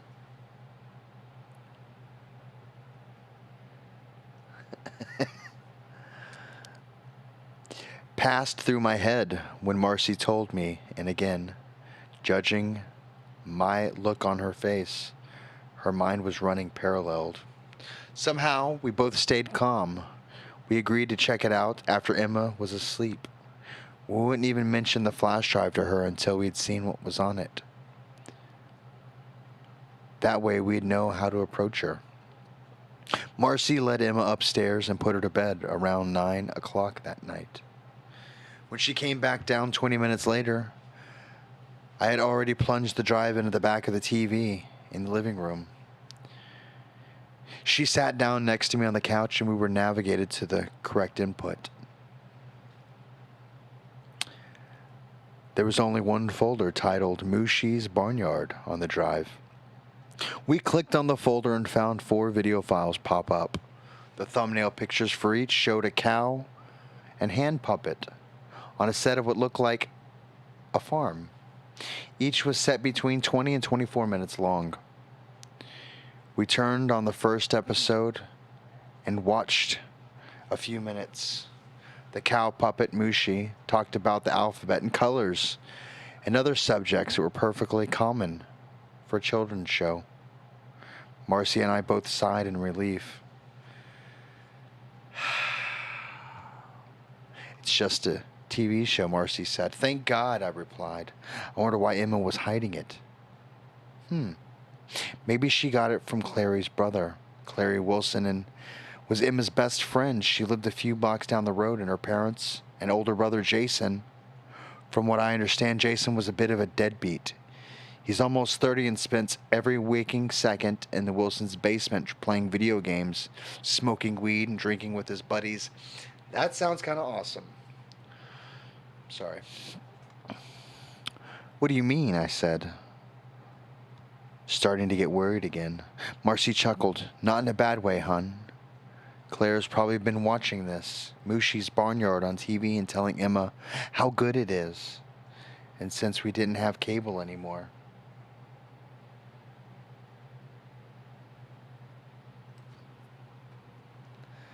No worries, bud. And since we didn't have cable anymore, she stuck a finger at me jokingly in an accusatory way. Emma can watch it. Marcy stood up, stretched the universal sign for time to go to bed, and continued. I bet they'd asked Clary's brother if he could help them and download it illegally. He probably told them how to get it and why she hid it from us. I turned Marcy's theory over in my head. It held water, for sure. And after I approached it from different angles, I could find a hole. Couldn't find a hole. Case solved. Marcy took the flash drive out of the TV and put it in the odds and ends basket on top of the fridge. We talked briefly about how we were going to approach this with Emma, the situation, deciding that we could focus on the hiding aspect instead of the illegal downloading one. After that, we would make our way to bed. I woke after a few hours with a pit in my stomach. Even though Marcy's theory made sense, I couldn't think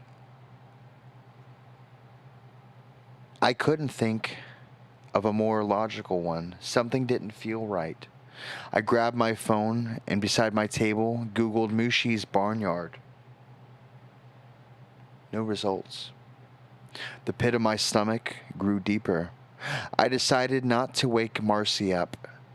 In the past, it was past 4 in the morning. She had to be up for work in less than an hour. As quietly as possible, I got out of bed and went down to the kitchen, fished out the flash drive of the basket on top of the fridge and plugged it in. The first episode continued as I remembered. Alphabets, colors, singing, dancing, etc. By the time there were only a few minutes left, the pit of my stomach was all but gone. I'd resigned myself to paranoia.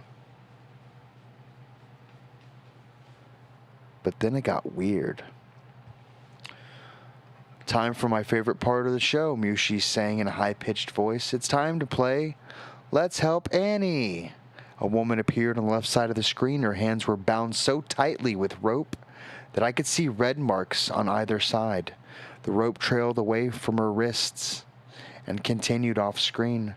Her hair was greasy and looked like she hadn't showered in weeks. The look on her face said it all. She was terrified.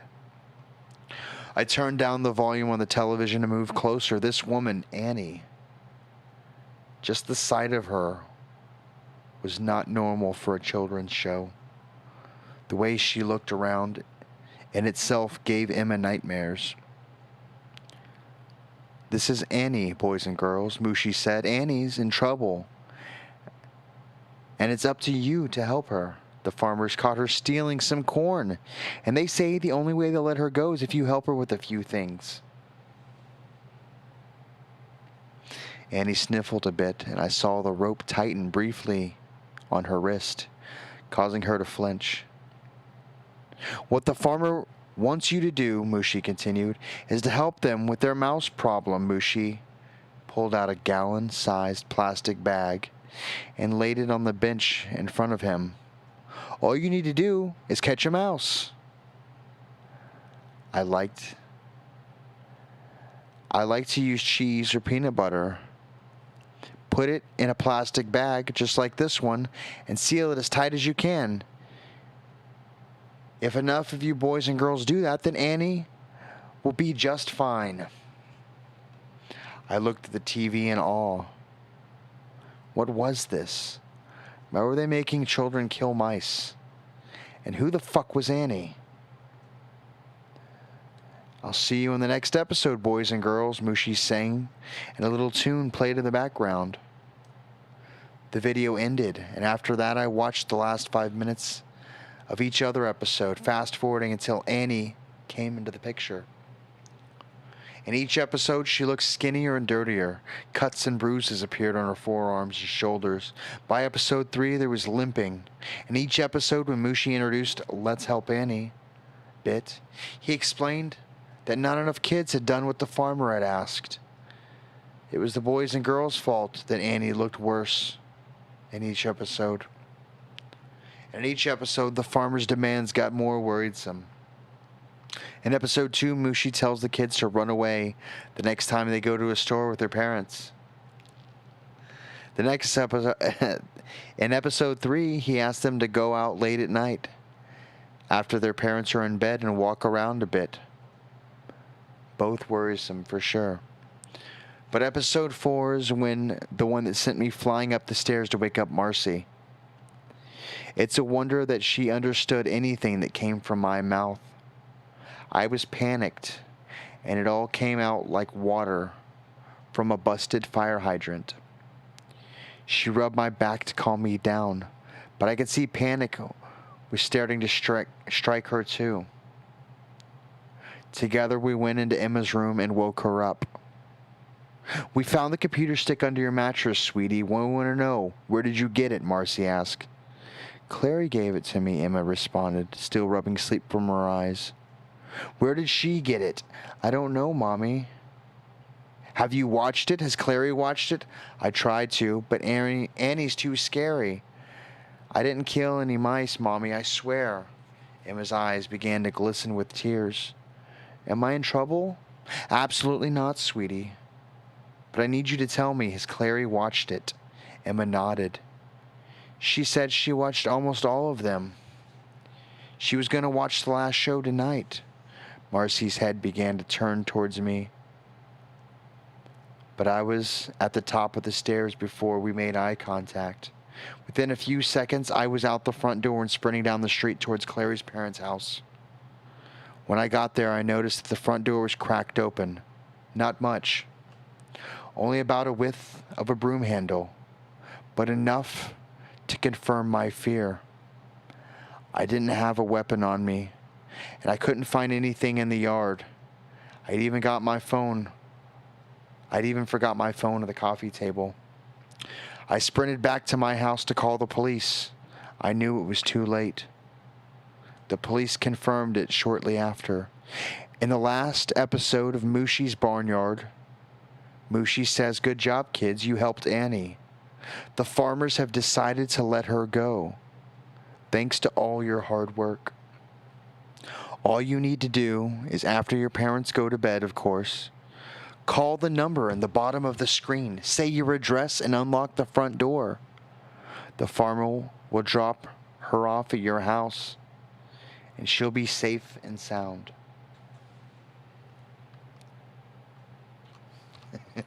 I like that one. Oh, that was a funny one.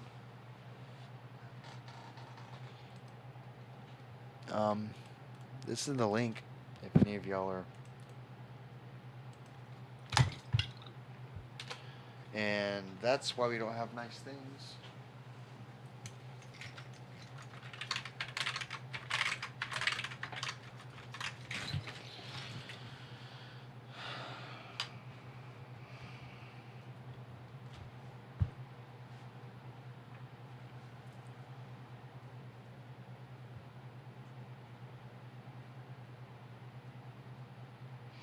Did anyone die in that story?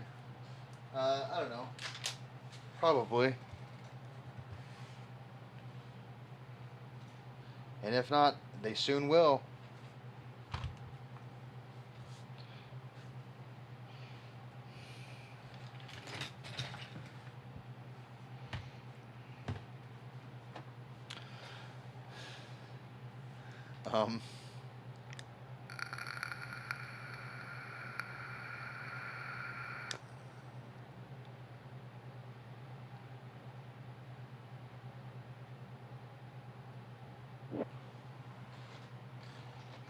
How's everybody doing out there?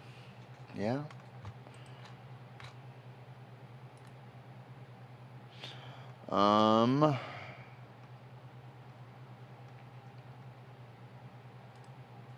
It's kind of a crapshoot finding stories sometimes.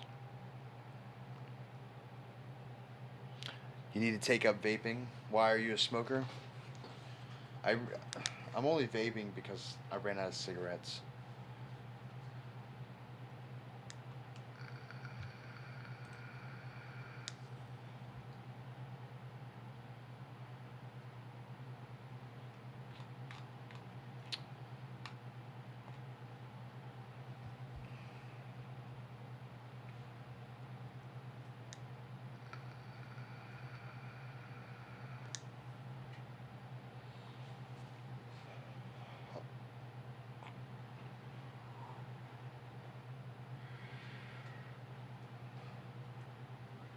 What are you talking about, Alice?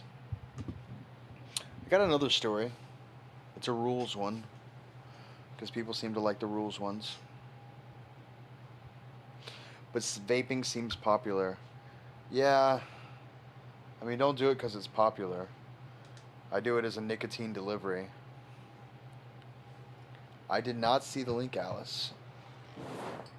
Oh, did you send it to my Discord? That's probably the best way to send it.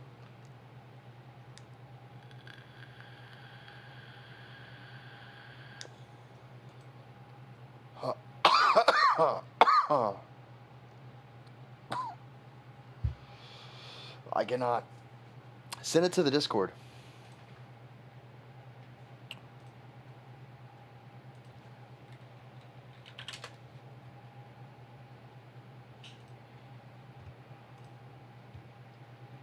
All right. Oh.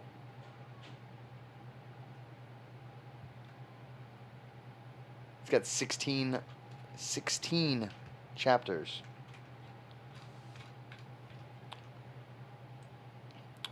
Chingao.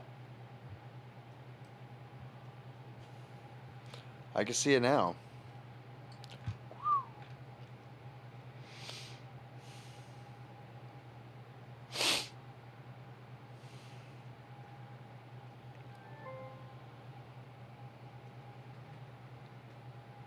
The hell was that?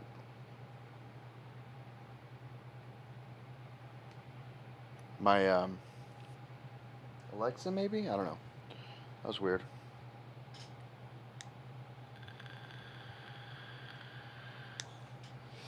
It's good. All 16 parts.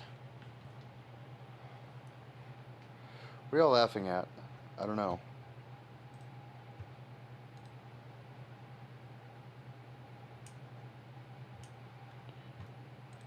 My use of Spanish.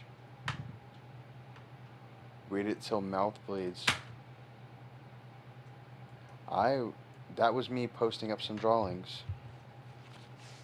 In Discord?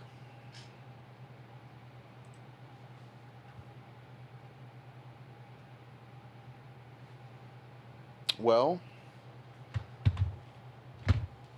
let's give this a shot. I guess we'll read it. Alice, yeah,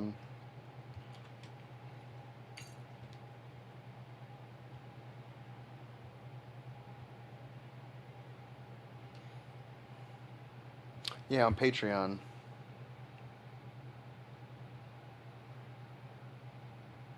I didn't get the Patreon notification, though.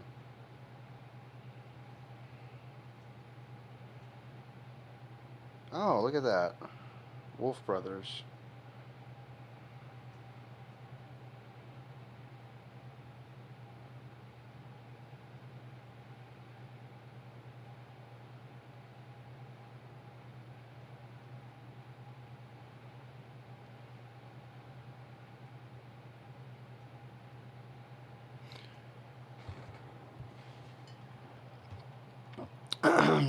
Let's continue with stories. This is called My Romantic Cabin Getaway with My Fiancé Isn't Exactly Going as Planned.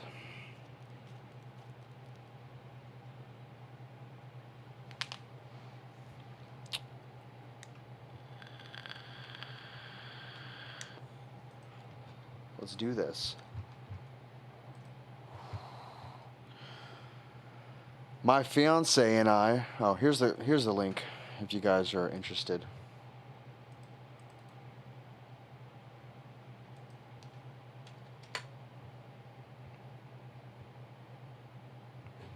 Oh, the betta is pretty.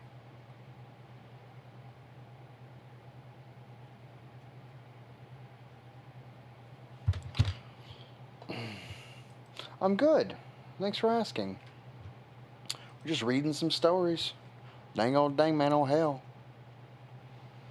My romantic cabin getaway with my fiance isn't exactly going as planned. My fiance and I are from California, but her family lives in Colorado, and they live... Nope. And they own a cabin near Pikes Peak, way up in the mountains. After visiting them, they recommended we go stay at the cabin a few days. We were avid hikers and jumped at the opportunity. Damn, my hand.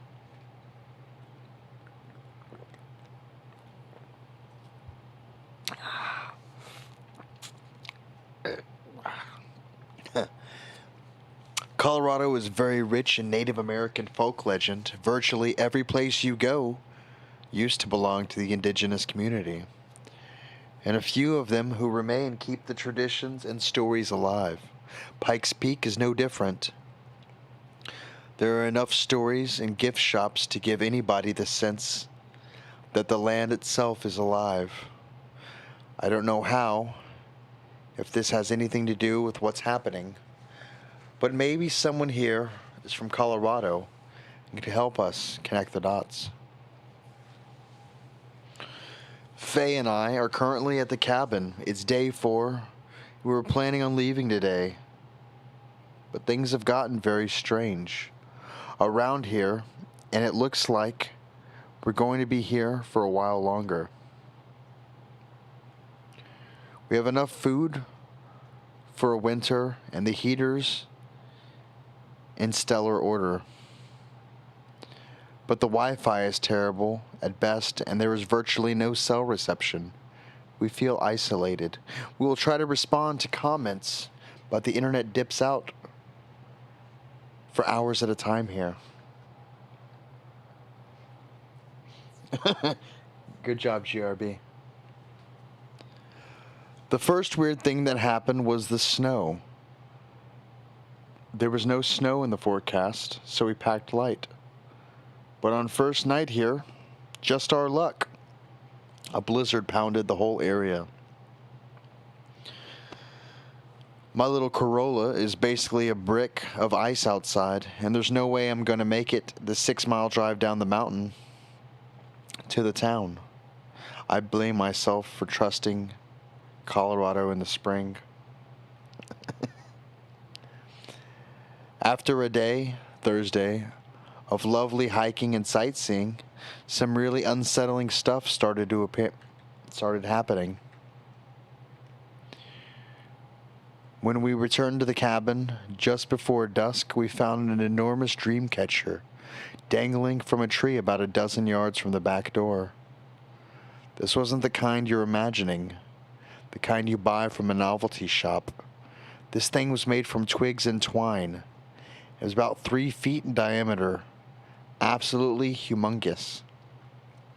Neither Faye nor I were stupid enough to touch it. We're veteran horror movie fans, and we know that's how you get cursed. If the snow melts a bit, we'll get back out there and snap a picture of it and post it. That night, while we were eating dinner, we heard a bunch of noises in the woods outside. Twigs crunching, leaves rustling, etc. This isn't unusual because we saw some elk and deer on our hike, but the sounds were slow and purposeful. They stopped and started and were rhythmic. Like someone was casing the area in a crescent shape around the cabin. I used my really bright tactical flashlight to look outside from the porch, but there was nothing.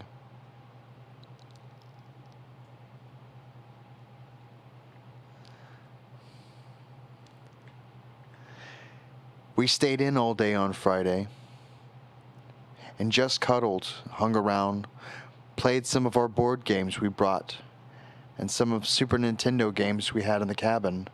Donkey Kong Country 2. I've considered stealing it because it's the greatest game ever made. It snowed again, and after dark, we started hearing more noises.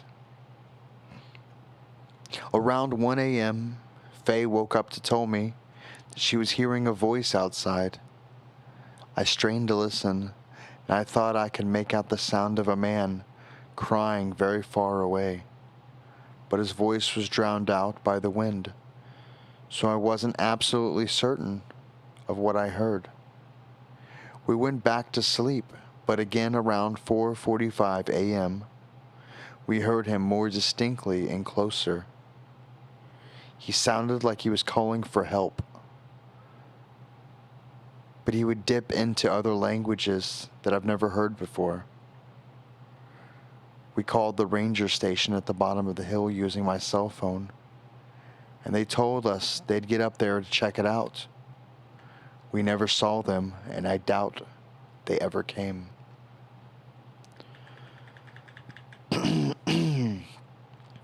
On Saturday, shit got really scary. It snowed again in the morning, and I stopped getting service for most of the day. Faye and I watched movies and tried to Skype with her family, but that didn't work. She went to sleep early, around 8, while I did some photo editing on my laptop in the living room. She was woke up crying hysterically When I asked her what was wrong, she said that she had a dream that she was lost in the woods outside and something was following her. I cuddled with her until she fell back asleep. I eventually drifted off too. Faye woke up around 1 a.m. She was absolutely beside herself. I've never seen her so afraid in my life. And just the look on her face really unsettled me. She told me that she heard the man outside again, but it was her grandfather's voice, and that he was wandering around outside begging for help. Faye's grandpa died when we were seniors in college 4 years ago. I told her that she was dreaming. When I heard the voice too, I never met the guy, so I wouldn't recognize the voice, but it did sound different from the night before. It sounded older, and I had to do everything I could to keep from running off into the woods, looking for him. Eventually, she realized that the possibility of it being him was absurd. So we put on a movie at a good volume and fell back asleep. My cell phone wouldn't connect a single call.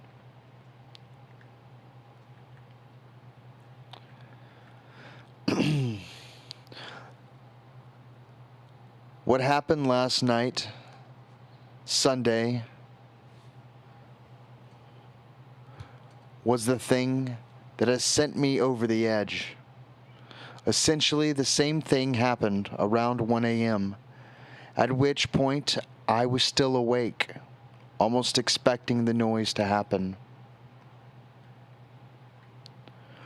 I heard a voice. This time it's a woman's, thankfully. It was distant enough that it didn't wake up Faye. I walked into the bathroom and cracked open the window just a tiny bit. The frosty air that came through the cracks seemed like a death sentence to me, a Californian. Nobody could survive out there for long in that, not without serious military-grade winter gear. And yet, someone was wandering the fuck around out there, stepping on twigs and crying. I'm a reasonable, skeptical, and sometimes arrogant agnost.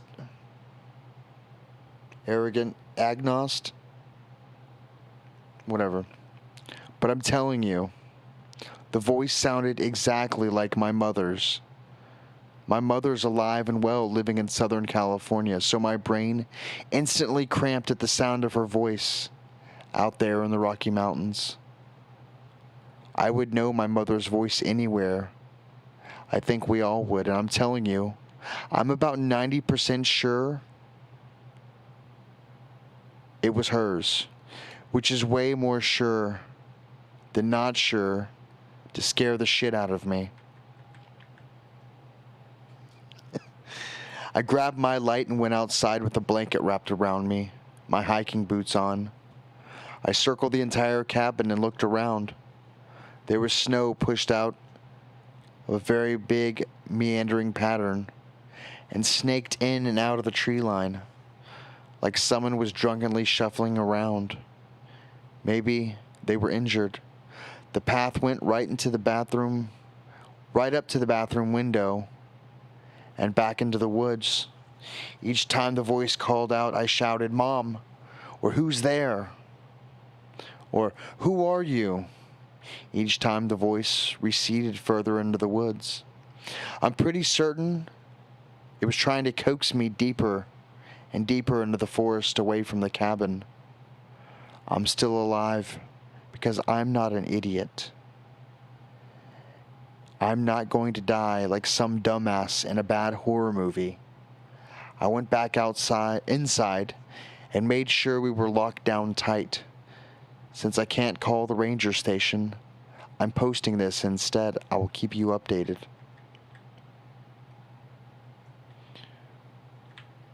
Okay, we're almost done with this one. It's Monday. We got a hold of Faye's dad. The weather's supposed to clear up tomorrow, so he's going to come pick us up in his truck and help us get my car down the mountain. I will keep you all informed. Only one more night in this place. I'll try to get some photos up. 9:30, that same Monday. I've been able to get online twice today. I wish I knew more about the electronics, but I'm a history teacher, sigh. So I don't think I can fix the Wi-Fi or predict when it'll work. I can send receive emails and some Reddit posts, but I cannot load some websites or photos. Faye hasn't been feeling well since noon. She developed a stomach ache and has been intermittently throwing up. We both ate the same thing and I feel fine, so I'm not sure what it is. She sometimes gets like this when she gets all worked up, although I'm an agnostic. It says agnost. I guess that's agnostic. Atheist. She's very Catholic. And she's pretty convinced that something supernatural is going on. No need for alarm at the moment. She doesn't have a fever, and I'm keeping her hydrated and in high spirits. She seems to be on the mend. She went to sleep about 1.5 hours ago. Some noises to report. Crackling, repetitive vocalizations in the forest, probably 100 yards out. The tree line starts at about 20 yards, so this sound is coming from much deeper. Some movement spotted just behind the tree line at dusk. We could see elk, deer, etc. Couldn't see very much. Keeping all of the curtains closed, windows locked, furniture in front of the door and back door. And I'm checking on Faye every half hour. Her dad will be here in the late morning to pick us up, dig my car out.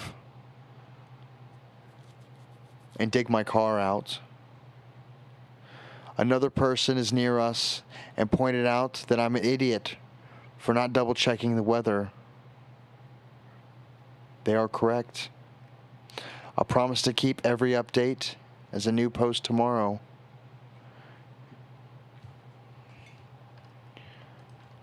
Y'all want the second part? There's like 16 parts to this. Hello, Alex Aquariums. How are you doing?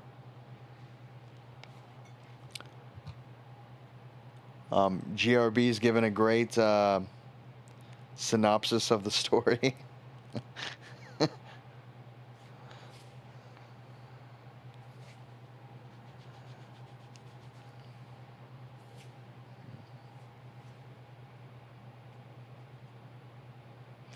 You went all 16.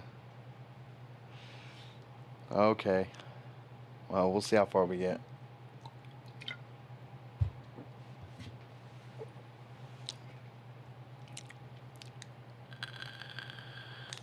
I'm gonna go pee real quick though.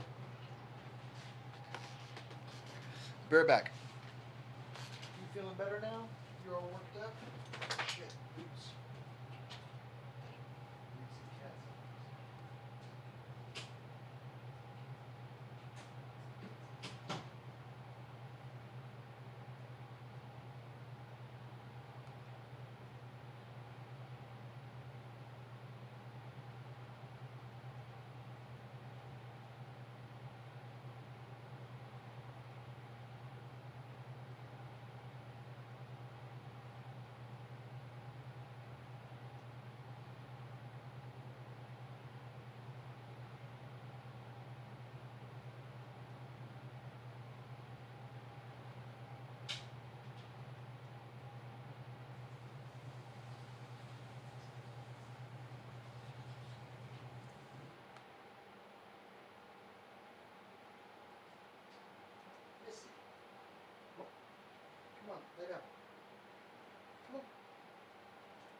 Oh.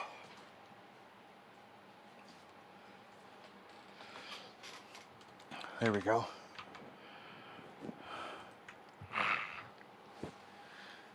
I never dry my hands so I can wipe my face or my hair. It's weird. More. All right, well, we're going to continue. I was kind of comfortable the way I was sitting. I like that. Just like this. Microphone inches from my face. The proper way it should be.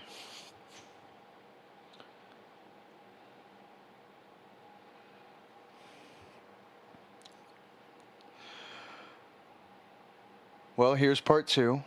My romantic cabin getaway with my fiance isn't exactly going as planned. Part 2.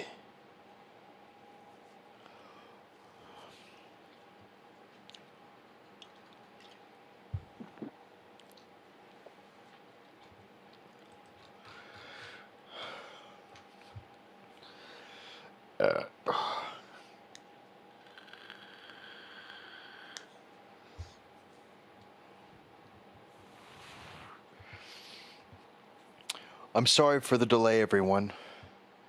We're collecting ourselves. Sorry for any formatting issues. I'm writing this on my phone. Faye's dad picks us up in his truck. He brought his buddy with him, who is now following us in my car. A lot of things happened last night. Some things I won't share because I'm not sure how to interpret them yet. I'm not even sure I understand what happened. But here are the most important things. I also managed to get some recordings, which I can try to upload them when we get home to California in a few days.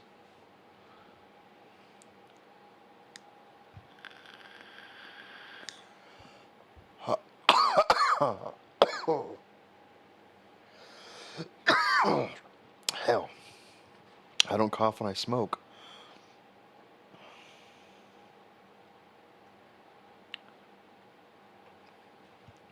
I tried to stay awake last night until 1 a.m. because over the past few nights, that's the approximate time the noise changes from rustling branches to crackling to voices. I didn't make it. I fell asleep on the couch with my laptop open, waiting for the Wi-Fi to come back. I think this was about 12:30 a.m. I woke up right around 1:15 to a muffled voice. In my sleepy days, I struggled to hear where it was coming from. I thought it was just outside the living room window, so I sat there quietly, trying to make the words out. It was a woman's voice and said things like, "A few days. It's not mine. I'm not alone. Okay?" I got up and peered out the curtains and didn't see anyone. But then the voice said, "It's my parents' house." I think I knew the voice was Faye's. As I mentioned earlier, my fiance has an undiagnosed sleep disorder and has extensive sleep talking and sometimes sleepwalks. She has pronounced night terrors since she was a little kid. I'll post a story someday. I walked into the bedroom to find Faye sleeping on her tummy as usual. She didn't say anything else as I came in. Two things really disturbed me about this situation, though. The first was that she appeared to be having a conversation with someone, which is actually quite common for her. But the person she was conversating with was interrogating her, asking her questions about herself, me, the cabin, etc. Second, in her sleep, Faye was imitating another voice. It wasn't hers that she was speaking with. She was altering pitch and tone to sound like a different person. My modus operandi is to not wake her up when she falls asleep. Disturbances. There's a story behind this, expect one day. Instead, I gently rubbed her back and hair, which calms her and puts her back into restful sleep. I did this for a few minutes. But then there was another noise, off in the distance outside. I got up and walked to the window to listen. I think this was the first time I really felt scared enough that I felt like we were in real danger. It was a child singing in the dark. I couldn't really make out much what she was saying, but I'm certain that it was a child, probably 6 to 8, trying to sing a song. The snow had abated for a while, and the stars were notably bright, so I could see all the way to the rim of the forest about 20 yards out. There was a figure standing there just past the trees, back facing me, looking up at either the moon or the tops of the trees. It stood so still that I convinced myself that it was a tree stump or something. And in a few minutes, it was no longer visible. My skeptical nature compels me to be reasonable and to say my eyes were playing tricks on me. When I turned around, Faye was sitting straight up in bed, eyes closed. She did this a lot in her sleep. She craned her neck and said something like, "Don't let them in. Don't let them inside." She was still doing weird voices, so I woke her up. Faye and I sat in the bedroom with the lights on, talking about what we should do. I tried to get online to send an email to her parents, but of course, it doesn't work when you need it. We agreed to stay in the same room and to try to fall back asleep. At one point, I got up to get her some water. She hadn't vomited in several hours now and was feeling a lot better. And out of the kitchen window, I saw flashes of pale light. They weren't like flashes you'd see when someone's walking through the woods with a flashlight. They were more like if someone had a lantern that they could slowly turn on and off. I flicked on the porch lights to the front and side of the house, hoping I would discourage anyone from trying to approach. But as I walked back to the bedroom, I saw the distinct outline of a person through the window curtain in the living room. They were pressed against the glass with their hands on it, trying to peer inside.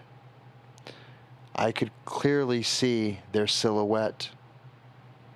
I shouted and approached the window, but the person ran off and before I pulled the curtain open. Faye slept soundly, but I continued to hear voices outside, different ones, on and off all night until dawn. I wrote several of them down. I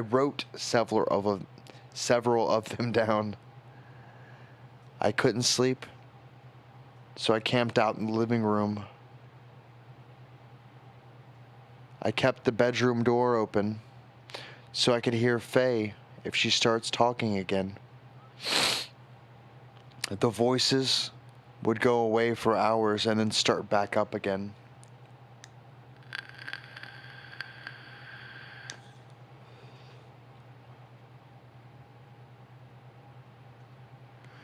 At one point, I fell asleep because I was awoken by the sound of a light switch flicking on and off. From the couch, I could see light from outside going on and off, and patterns of 5. I can't explain why this disturbed me so much, but it did. I imagined some kind of horrible creature standing outside the house somewhere, flipping the light switch up and down and smiling. My first instinct was to check on Faye, and nearly had a heart attack when I saw she wasn't in bed. I started calling her name and pacing around the house, looking at the windows to see if she was outside. When I looked out the kitchen window, There she was, sitting on the hood of my car about 30 feet into the driveway. Her back was to me. She was staring off into the forest. She was absolutely frigid, just the way she sits up in bed when she sleeps. Faye hasn't slept walked all over the house back home in California. Faye has slept walk all over the house back in California. I found her in the kitchen and the downstairs hallway in the living room, but she never got outside. I shouted her name from the kitchen, but it didn't seem. But the second I did, Faye jumped off the car hood and dashed into the woods at a full sprint. She never looked back at me. I started flipping out and screaming her name over and over.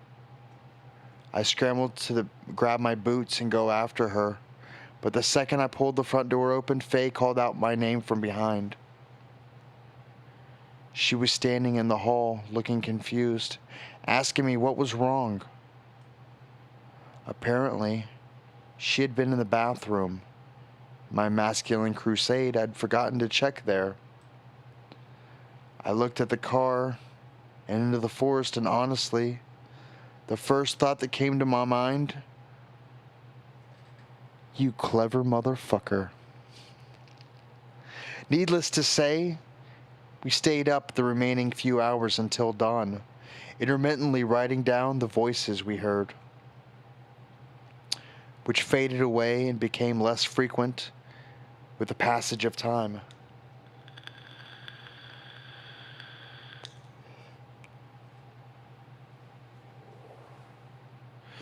I'll try to get the records up in a few days. For now, here's a list of voices we heard. We recalled some voices from previous nights in memory, but I just figured you'd like to know.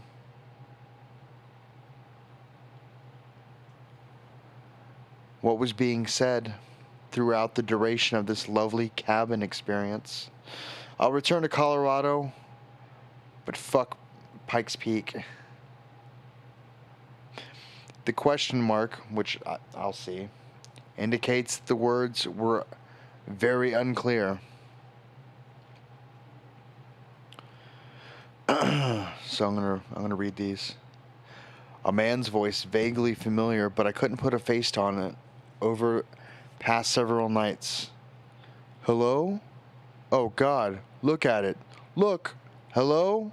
Desperate. Don't. They see in the dark. Kind of wailed dramatically. I'm lost. Watch you, wol my, growled hackling sound reminded me of Golem. It's very dark. I see those lights, shouted in anger. I'll come down there, shouted.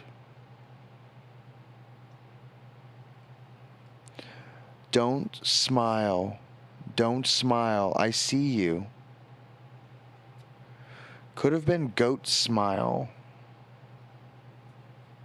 A woman's voice sounded, age 20-ish last night. Gasp in horror, surprised over and over. Lay it on the ground and burn it, turn it. La, la, la, la, la, la. Oh, monotone and not melodic at all. So, la, la, la, la, la, la, la, la. She turns in her sleep. She's talking to me now. Threatening, malicious voice. A child sounded about 6 to 8 years old, intermittent sex. Crying and whining. Occasional laughter. Oh, so me, oh do. Why do I do? Eat. Oh, this is a song. Well, I'm not, whatever.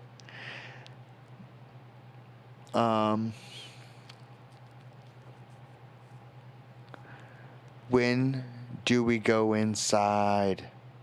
When do we go inside? Very unusual. Sounded like a robot trying to mimic a child.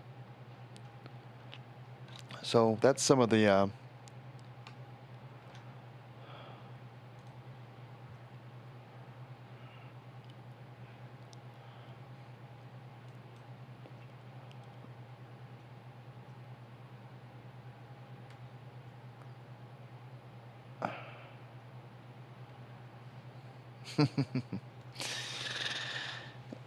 Everybody still there?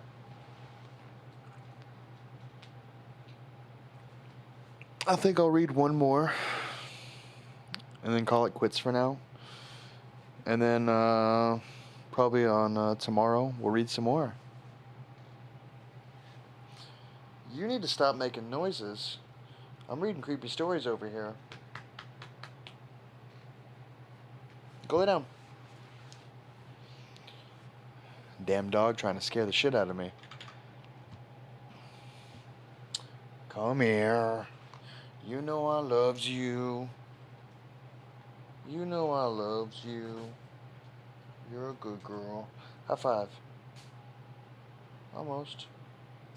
There you go. High five. Yay. You feeling good? Okay. Any New England scary stories? I mean, I don't know. Probably not until this is over. There's 16 parts. We're only on part 2 or part 3.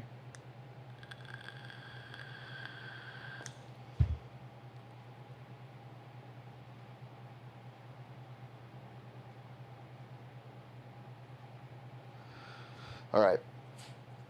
How am I doing on juice? I'm good. Yeah, no worries. We'll see if people want to continue this story. They've got to remember to ask for it.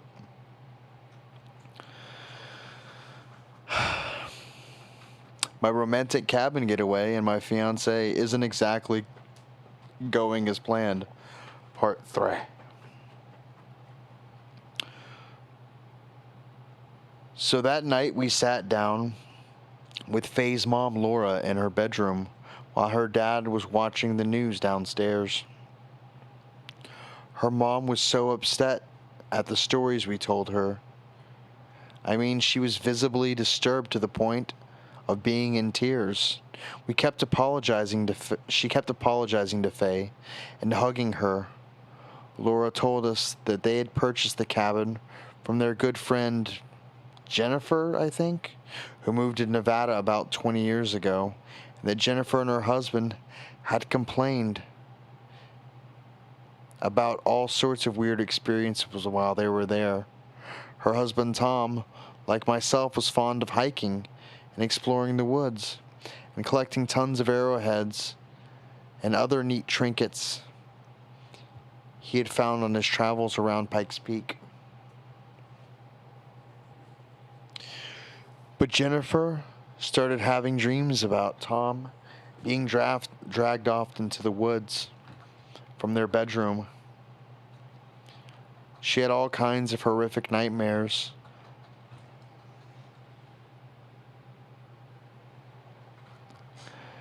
about being skinned and pinned in the trees, like some kind of macabre artwork. Jennifer said that while Tom was at work, she would occasionally hear voices of her daughter, who died in childhood of some sort of bone cancer, calling, "Mommy." From the edge of the forest, Jennifer's doctor claimed that it was the medication she was on and changed her meds. Tom got a new job in Vegas, and they basically noped out of there. I love that term.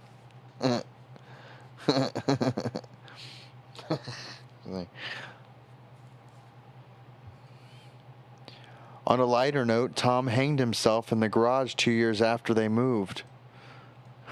No note or anything. Anyways, Laura, Faye's mom, and Greg, Faye's dad, only used the cabin as getaways in summers. Laura never experienced anything beyond weird feelings while she was there, and she chalked that up to all the crazy stories Jennifer had told her. Greg, however, who suffers from PTSD-related nightmares occasionally, experienced exacerbated sleep disturbances in the cabin. Over the years, he became reluctant to go there and claimed that all of the things he had seen in Vietnam came back to him while he slept there. No more Tom. Allegedly, some of the people he saw get killed would come back to him and talk to him in his dreams at the cabin. The last time he stayed there, he woke up in a dream to find a few of them sitting in his bedroom with him, maimed, rotting, and etc. He privately maintained to Laura that he also heard voices in the forest, crying, begging, screaming for their mothers. Oh, and I guess what time, and guess what time he always heard them. Laura told us that she honestly did not believe there was anything really wrong with the cabin.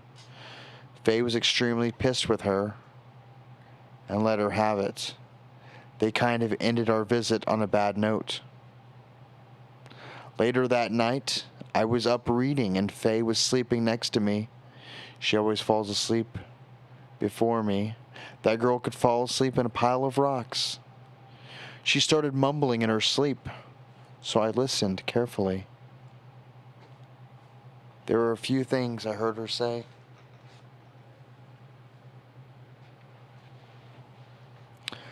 Never, never, never, no, I wouldn't. On the mountain. I can't. Why? His name. We don't know you.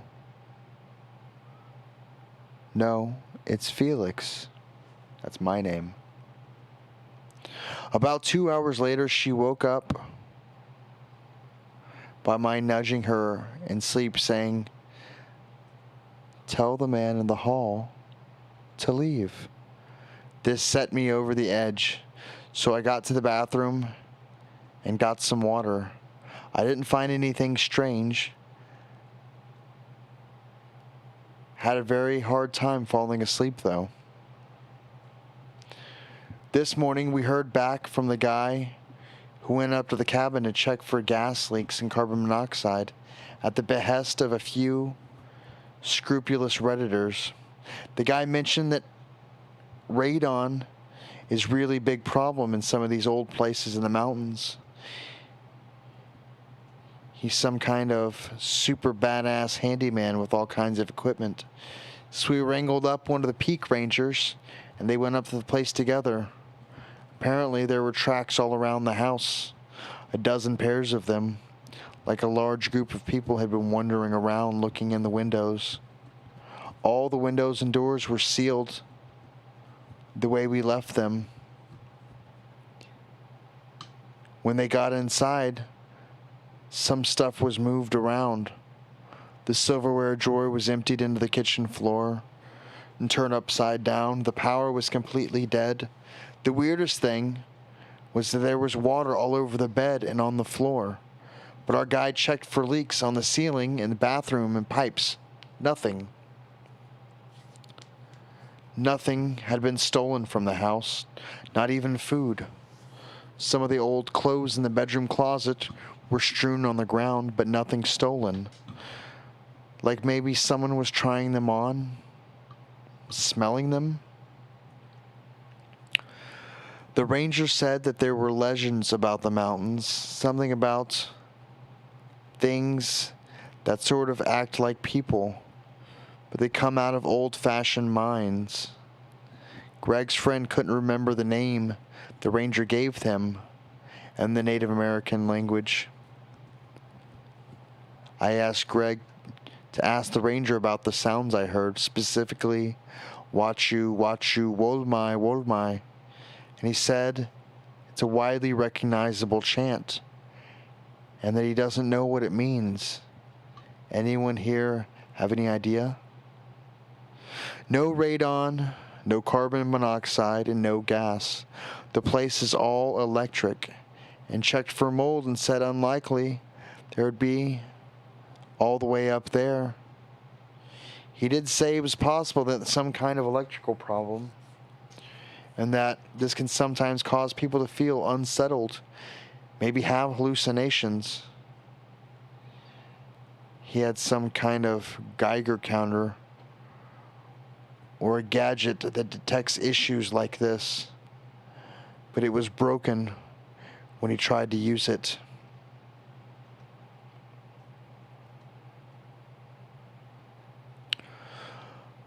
I'm going to keep a close eye on Faye. She's been shaken up about all this. If there's anything left to report, I'll let you know. Update.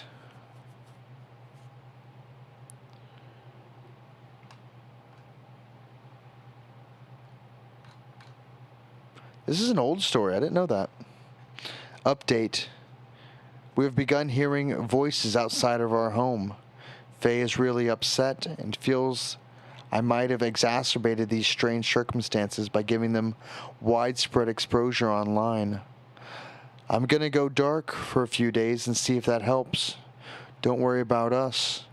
We have a few close friends looking out for us. They know the entire story. Hi everyone. I just wanted to make a quick note, as promised, because Faye and I are flying back to California shortly. Faye is back to normal, feeling great, and I watched her eat a huge plate of chicken parmesan yesterday. Ooh, that sounds good. The first thing I should mention is that Faye's father was very reluctant to talk about the cabin or the weird experiences we had there. He kept trying to change the subject and was generally in a bad mood, which is pretty normal for him. He's really grumbly, Vietnam vet, and has been in the Army since he was young. His personality is exactly what you'd imagine. They asked him bluntly, if something is wrong with that cabin, why would you let us go up there in the first place? And his response was, talk to your mother.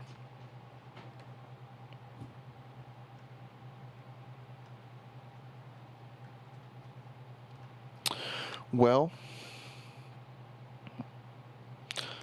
that's 3 stories in. 3. And there's this many left. I think I might end the stream here. And then, I want to find some chicken parm now. I want some Italian. But, no stupid pasta. I'm done with pasta for now. I have so much pasta. So much pasta. Bring me some chicken. Yeah.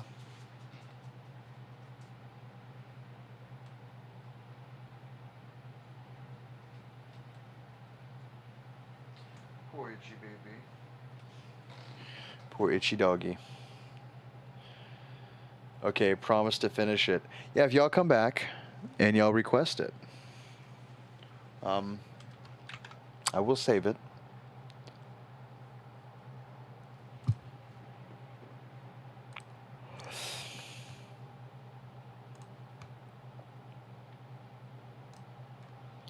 There we go. Saved. Yeah, so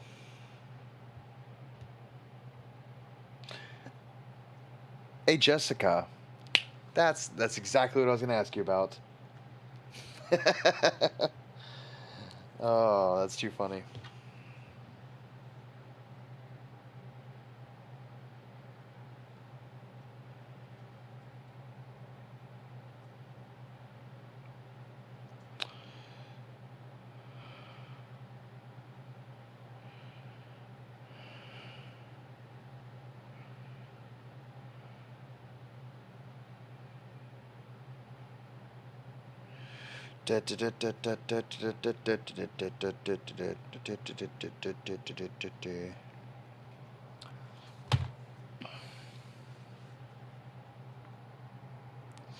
Hey, Fishy Fun. Oh yeah, it's full of stories. So if you want to watch it, feel welcome to. Um, um, I guess real quick about me. I lost my job again. I guess it really wasn't meant to be, so I'm looking again.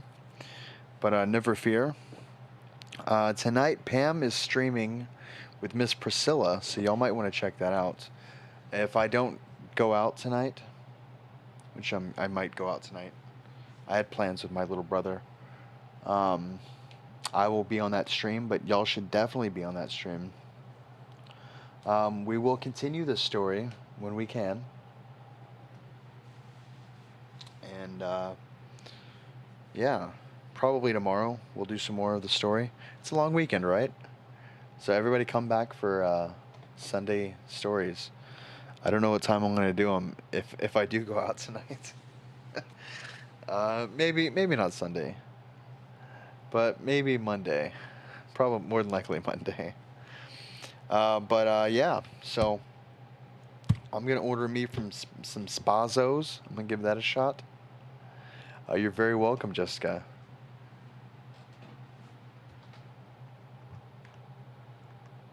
Um, a quick thank you to my members. Y'all are awesome. And if you're not in the Discord, be in the Discord. That's how you get my updates. But I think most of y'all are in the Discord, so. Are you going to see your stripper friends? No, I'm going to do karaoke tonight. That's what I like to do. If I do go to karaoke, it's at Parkway Tavern. So anybody in Plano wants to go, that's where I'll be if I do go.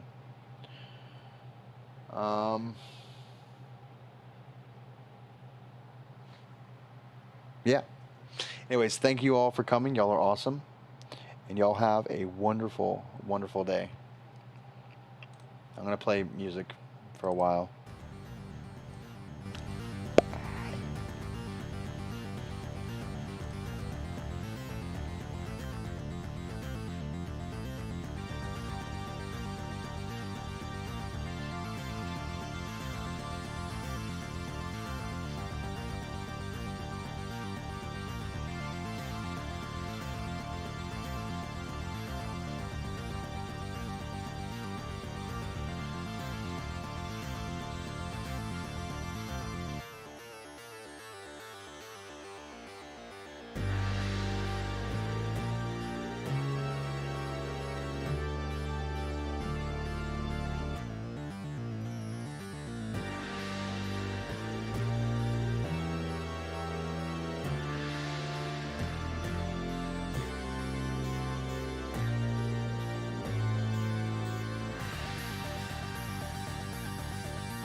How about I turn the music down?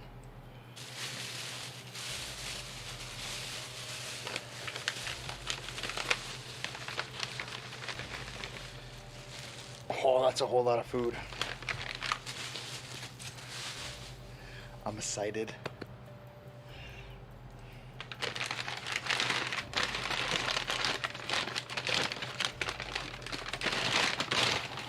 Oh, in a paper plate. Got a little bread. Look at this thing. Oh, it's so much food. I'm so excited.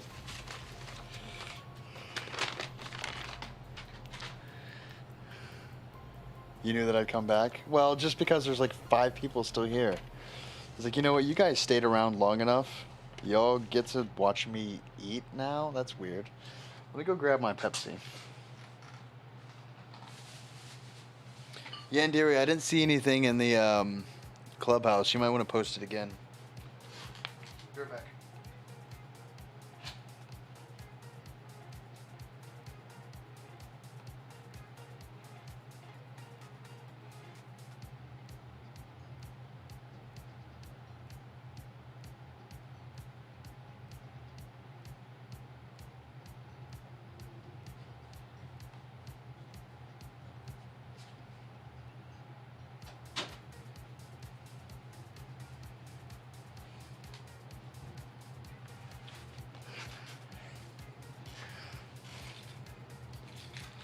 You're so cute when you eat. I mean, I don't know about that.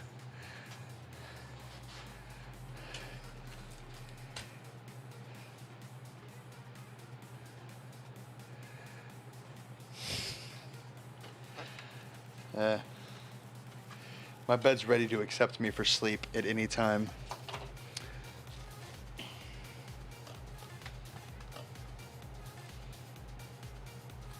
Holy crap, that's an old me.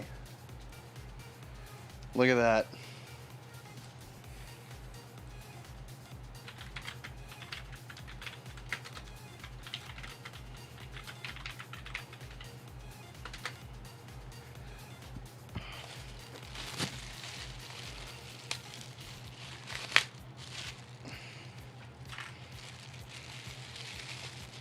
It smells delicious.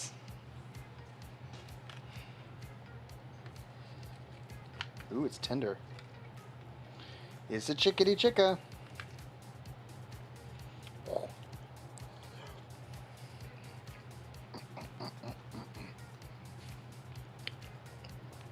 Chicken Parmesan is probably one of my favorite meals ever. It's 4:22 p.m.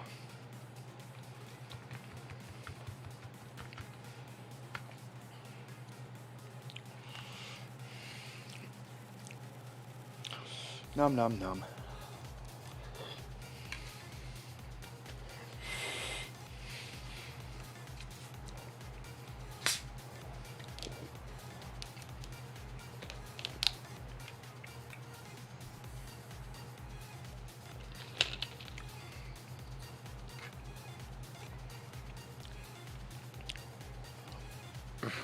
Oh, is he? Yeah, post the link in the treehouse. That's funny. Did you tell him that you found that you believe he's a time traveler, and then you posted the link to what I look like? That'd be really funny.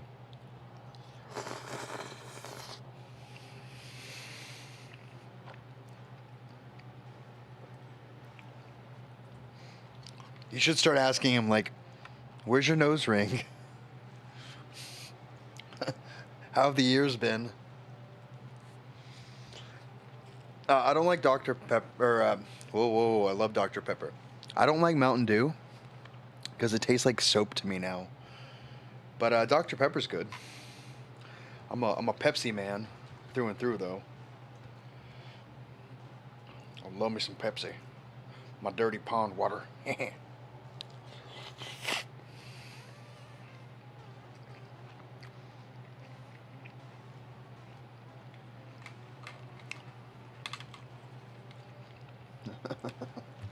Let me see. Well, I'm streaming right now. Maybe after the stream I'll go there. I'll hop up and be like, hey, what the F?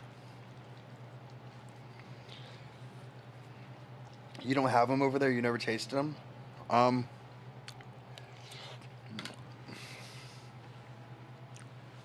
feel like you can get them. But I know, like, Guam, Mountain Dew tasted different. So did Dr. Pepper.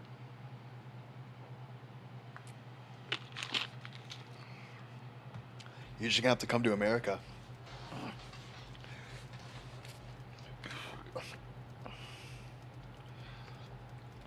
I love me some sketty. It's a sketty.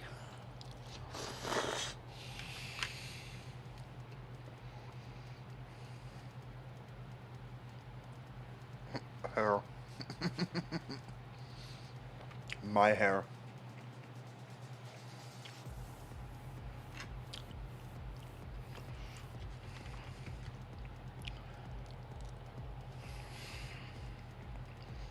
Yeah, fly you in. If I was independently wealthy, I'd fly everybody in. We'd have a big ass party.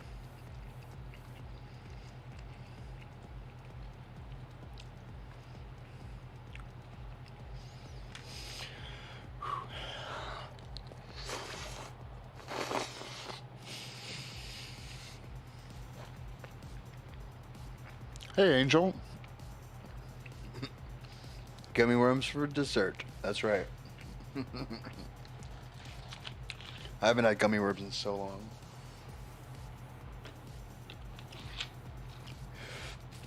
This Spazzo's place is really good. How have you been, Angel? Oh yeah, look at that. That's my garlic bread. Oh, oh, it smells so good.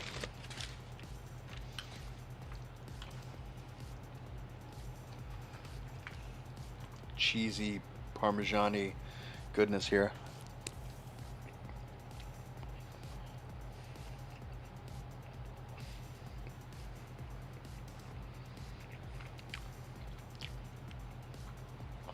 Now, see, if you fly in, you'll have to read the rest of the story.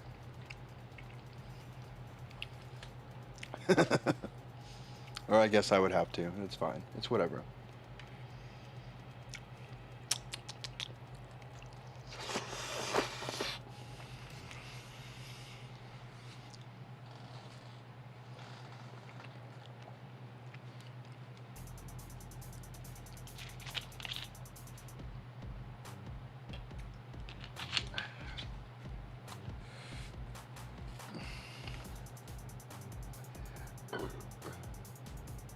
That's hilarious.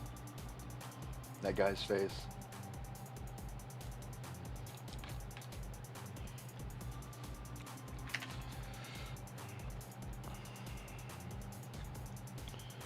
How many subscribers does she have? You can't read English, but you're typing in it now. We'll have to teach you English first.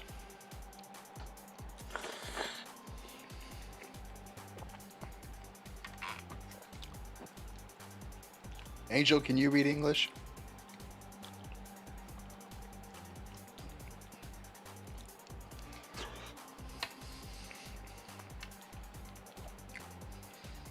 This is so much stinking food.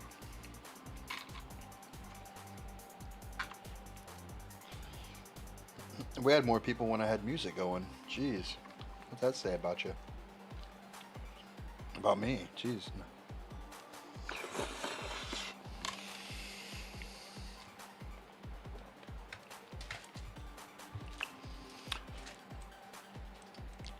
I don't know what that means. I'm going to Google that.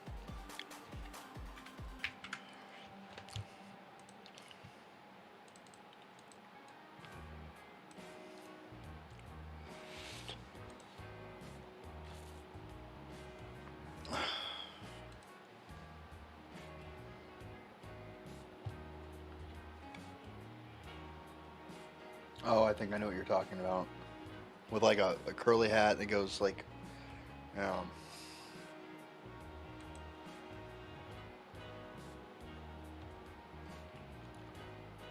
Hmm. I can see it. Yeah. Charles de Bratz de Castelmore de Gardigan. Oh, I look like I'm from the 1600s. That's cool. Musketeer of the Guard, Governor of Lille. Lyle? He's Netherland. He's from the Netherlands. Mm-mm. He died in the Netherlands. Doesn't mean he's from the Netherlands.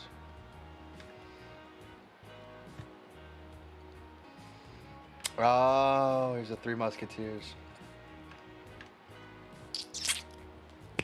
Gotcha. That took me... I didn't even figure that out.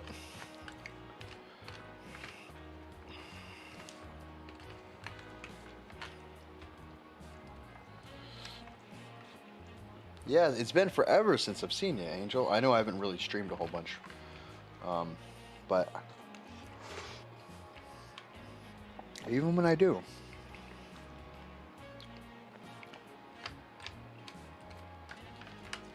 hope all is well with you.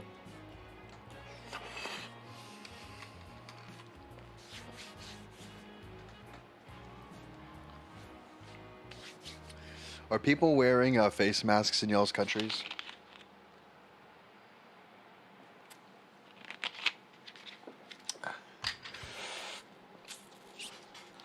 The time difference sucks. Yeah, it's like 4:30 p.m. It's probably like stupid late for y'all.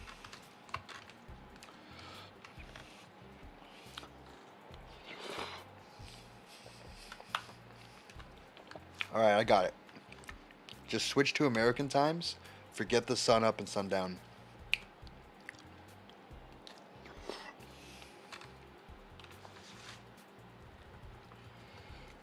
Huh?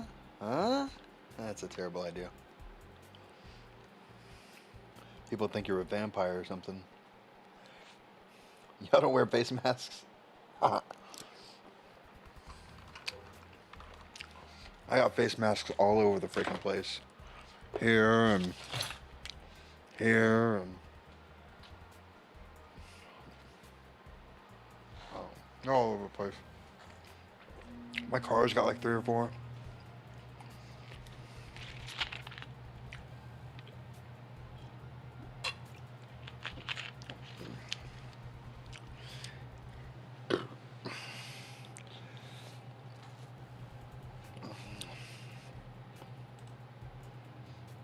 The crazy cat lady room. Oh, look at that. That's super cute for a cat house. It's 23:31. So it's 11:30. And you're not drunk or anything. Are you a drinker, Alice? I guess not.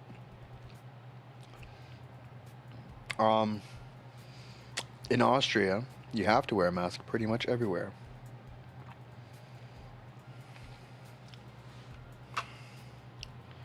Well, I'm eating some chicken parmesan. Parmesan. I'll tell you, I don't care what anybody says about the Italians. They get food.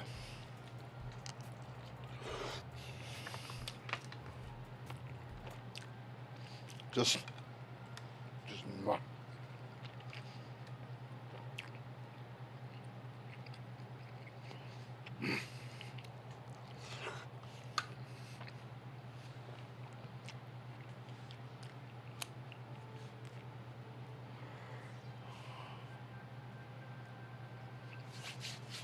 So Alice is Austrian, or Alice is Norwegian, Angel is Austrian.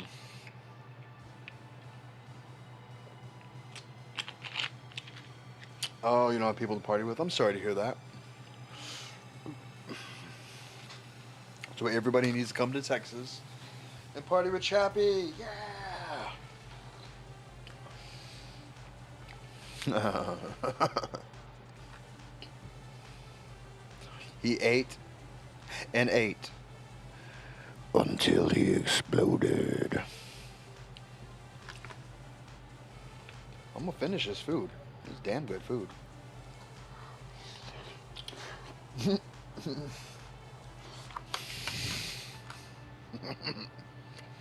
From what food? Mouthful.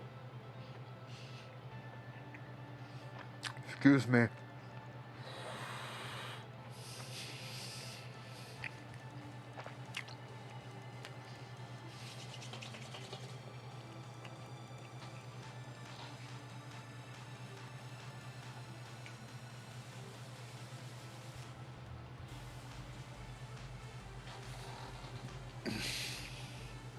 I got stuff in my beard, my mustache, all over the place.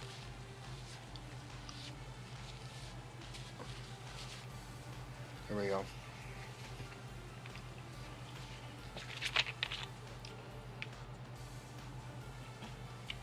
You can tell.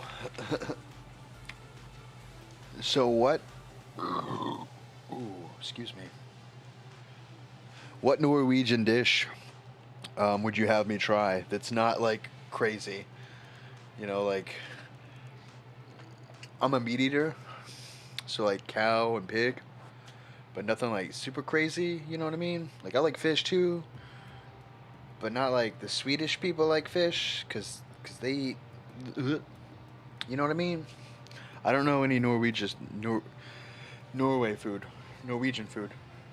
Oh wait, meatballs.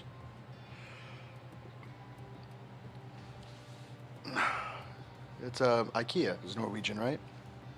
I don't know what I'm saying anymore. What does Austria have for food? What's I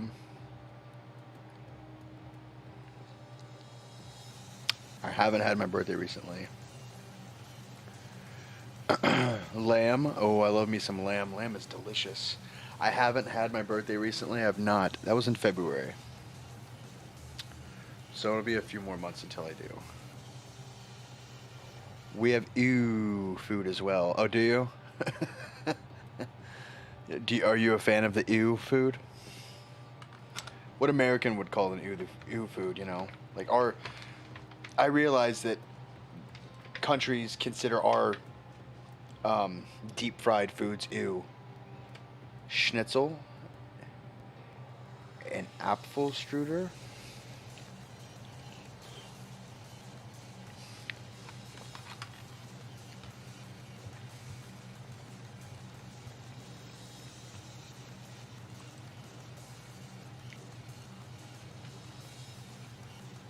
Oh, pork belly.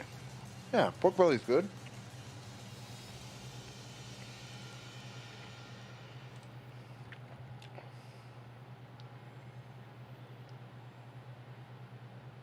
Oh, yeah, schnitzel's, yeah, yeah. Apfelstrudel? I probably just murdered that. Oh, apple strudel. Oh, yeah. Apple strudels are real good. IKEA is Swedish. Damn it. I'm sorry. I'm in Texas. In, you know, my geography is I got no excuse. It's 2020. I have Google Maps.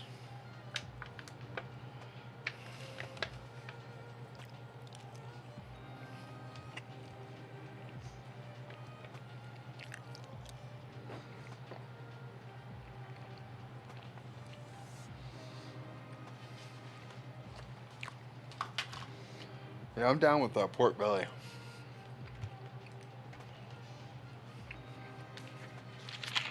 Because people forget fat is flavor.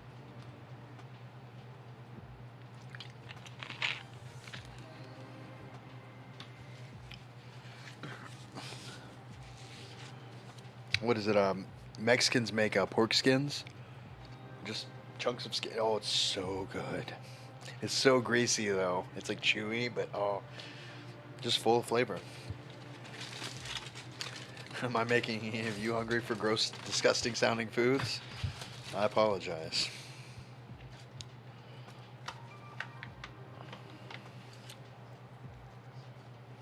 Gotta eat your bread.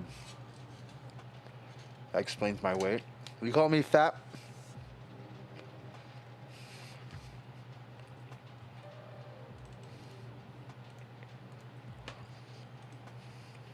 Let me see. Oh yeah, those are good. The wafer things? Yeah, yeah, yeah.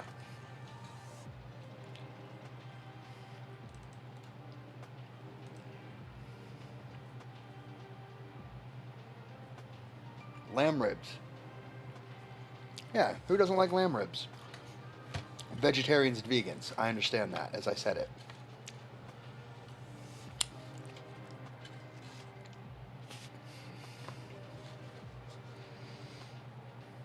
Oh, honey cake. Just name them. I mean, I'm not hungry, but y'all might be now.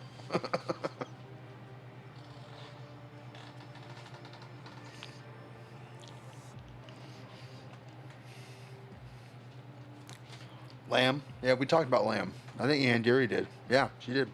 Scroll up. Maybe you weren't here. Oh, well, she said lamb. You said lambs. Tres leche. I'm not a big fan. It's good. When it's really good, it's good. But it's not my go-to. Tres leche is traditionally Mexican. It's sweetened condensed milk, and no, it's really good. It's very sweet and it's very creamy. But I don't know. I've had it bad so many times that you know what I mean. I don't know. Or more traditional that I don't like. I got a bread left. Anybody want it?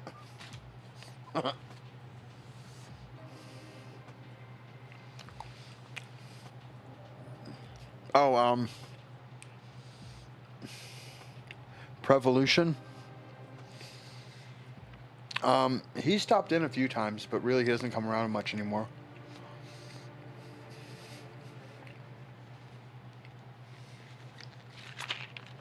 Or you're saying lambs probably don't like lamb ribs.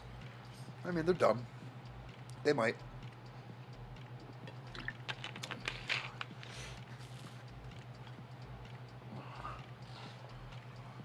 Oh. Oh. Yum yums from a num num.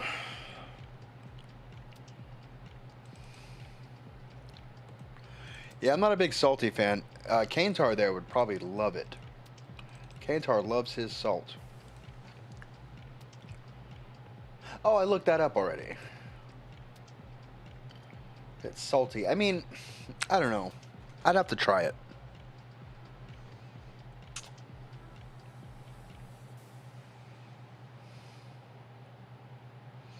You showed your niece your sketchbook and she gave you a what the fuck, like a...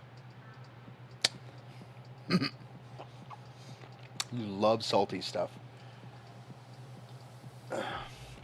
I mean, I don't know how to explain it. Like, I had a dish the other day, and it came from a restaurant, and the pork was, like, stupid salty. I ate it. It just wasn't... I would definitely try it. I might not be able to finish it, but I'll try it. I ain't a scared. Yandiri, are there pictures in your sketchbook that you haven't showed us, maybe?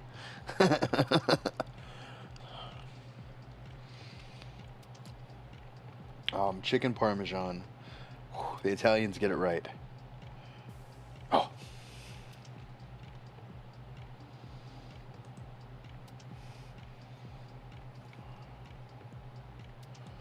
Yeah, yeah. If you got high blood pressure, yeah, you gotta. Ooh. Salt is good. Salt is a primary spice, but the heart don't like it so much. Oh, then, I mean, your niece doesn't know art. I mean, she's probably a sweet person, but she just doesn't get fine art. I don't know. I mean, salt. A lot of salt's in a lot of things that you can't tell. I don't know how to explain that. Salt always brings out the flavor in anything. Food tastes more bland when you can't eat salt. That's terrible. I'm sorry to hear that. Y'all see the art I got from Pam? I got... Let me see here. This is my first one. This is a people. Pam draws people. And this is America. Hell yeah, America. And then I just won this from her stream the other night. Quack, quack. She's so dang talented. I might like Samalahov. I probably just butchered the name of that. It's a Western Norwegian dish made with sheep's head, originally eaten before Christmas. The name of the dish comes from the combination of Norwegian words hove and smal. Oh, it's actually okay. Here you go, guys. Delicious. Yeah. Oh, you crazy kids.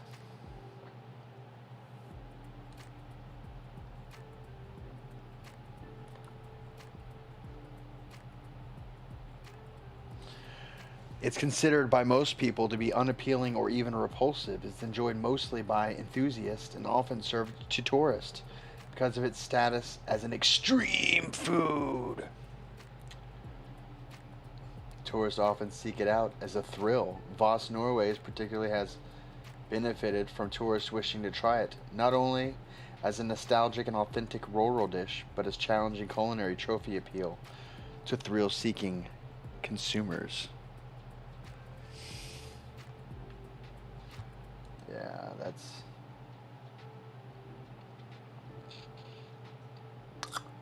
Nah, brah. You had it in Iceland? Tongue. Cow tongue? Oh my god. Or cow cheek? That meat is so tender. That is damn good meat. If it's shredded, you put it in a burrito, oh, it's so good. But I wouldn't just like, there's the tongue. You know, that's weird. And eyes, I won't pop eyes in my mouth. That's like an anchovy. You just put an anchovy in your mouth. That, you know, but I won't. I gotta draw the line somewhere.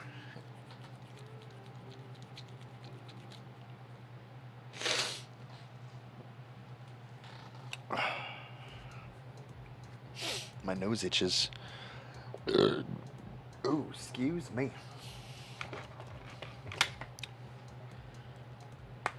We're gonna put on some Burt's Bees real quick. Buzz buzz. You know it's Burt's Bees. It's got two little buzz buzzes. You see him, buzz buzz? You also eat a lot of fish because of the coastline. Yeah, fish is good. We like to fry fish and bake fish, but we don't like to like do weird stuff with fish, like cure it. I mean, I say weird. It's weird to us. And really, we're American, so we set the bar, right? I'm just kidding. I'm just kidding. Or am I? No. You know, let me go. My other lighter ran out. Check this out. This is an accomplishment. Not a, you know, you shouldn't be proud of this, but this lighter has gone kablooey. Burt's Bees, please, not again. Oh no, you don't keep applying Burt's Bees. You got to build up a shellac after a time. I'll be right back, guys. Let me go burn one. I'll be on the phone talking in the doobly-doos. Oh, I guess I can put on music. Let me do that real quick. Oh, I'm already playing music. Cool.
Getting some feedback. Sorry about that.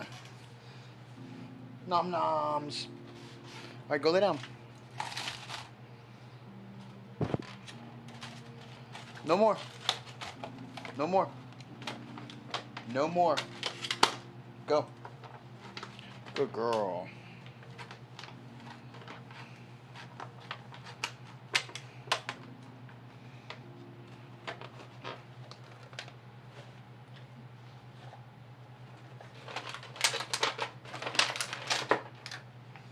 There we go. Smooth techno creepy station. Stadium 11.6.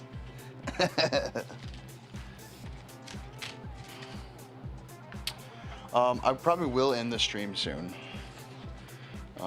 This is just an after, like a hidden track on a CD.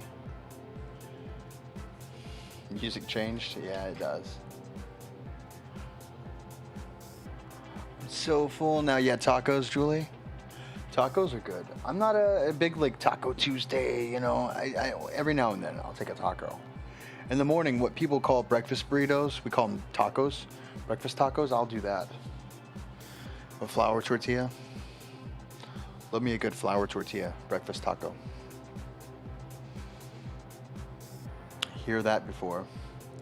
What, that I'm leaving, that I'm going to sign off? Well, I got to start getting ready to go out. So I'm going to shower and clean the hair and wax the stash. Maybe play a little bit of Dark Souls. I'll play Dark Souls if y'all want to watch that for a little bit. But I know that y'all don't like it. Or at least Yandiri doesn't like it.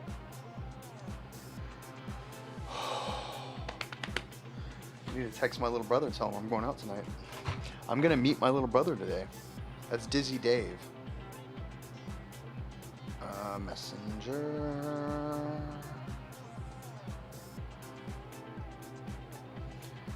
What?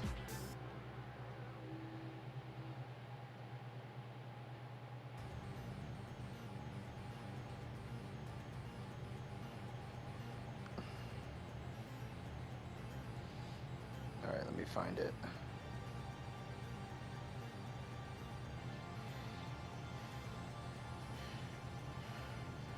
I'm gonna go out tonight.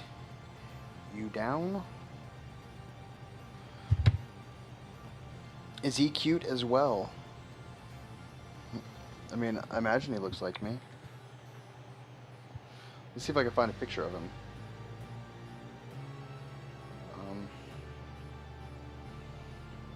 Here we go. Doop doop doop doop doop doop doop doop doop doop doop doop doop doop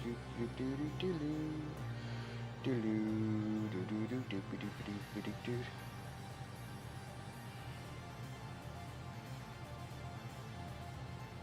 Let me find a picture of him on his Facebook. Oh, Jesus.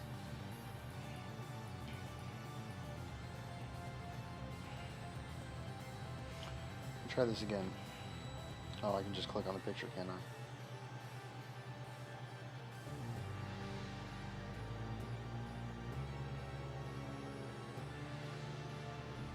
That's my little brother right there.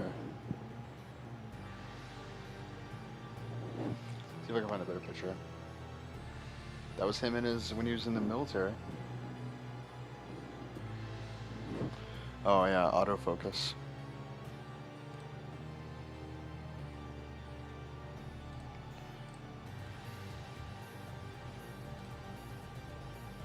Properties, configure video. It always pops up there. Let me see here.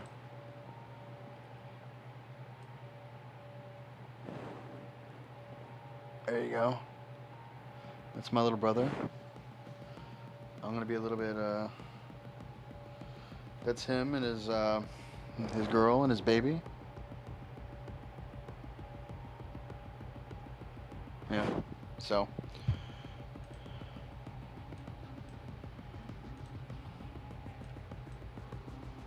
He does not look like me.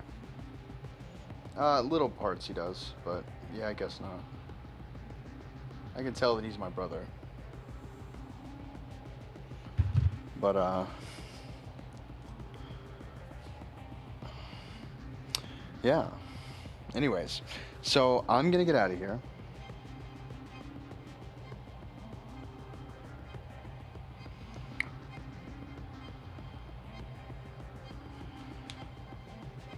What are people talking about?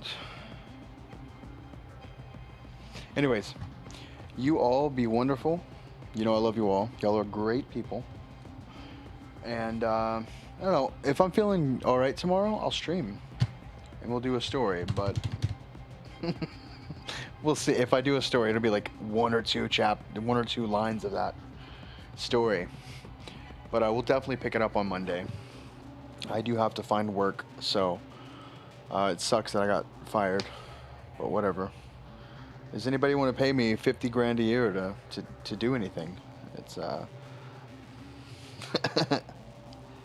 Do you have all fun names?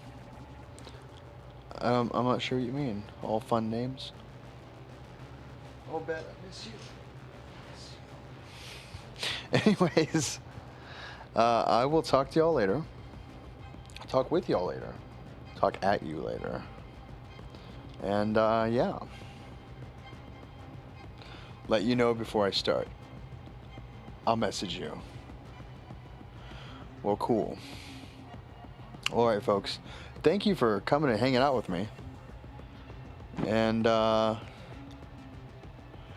until next time, be creepy and stay awesome.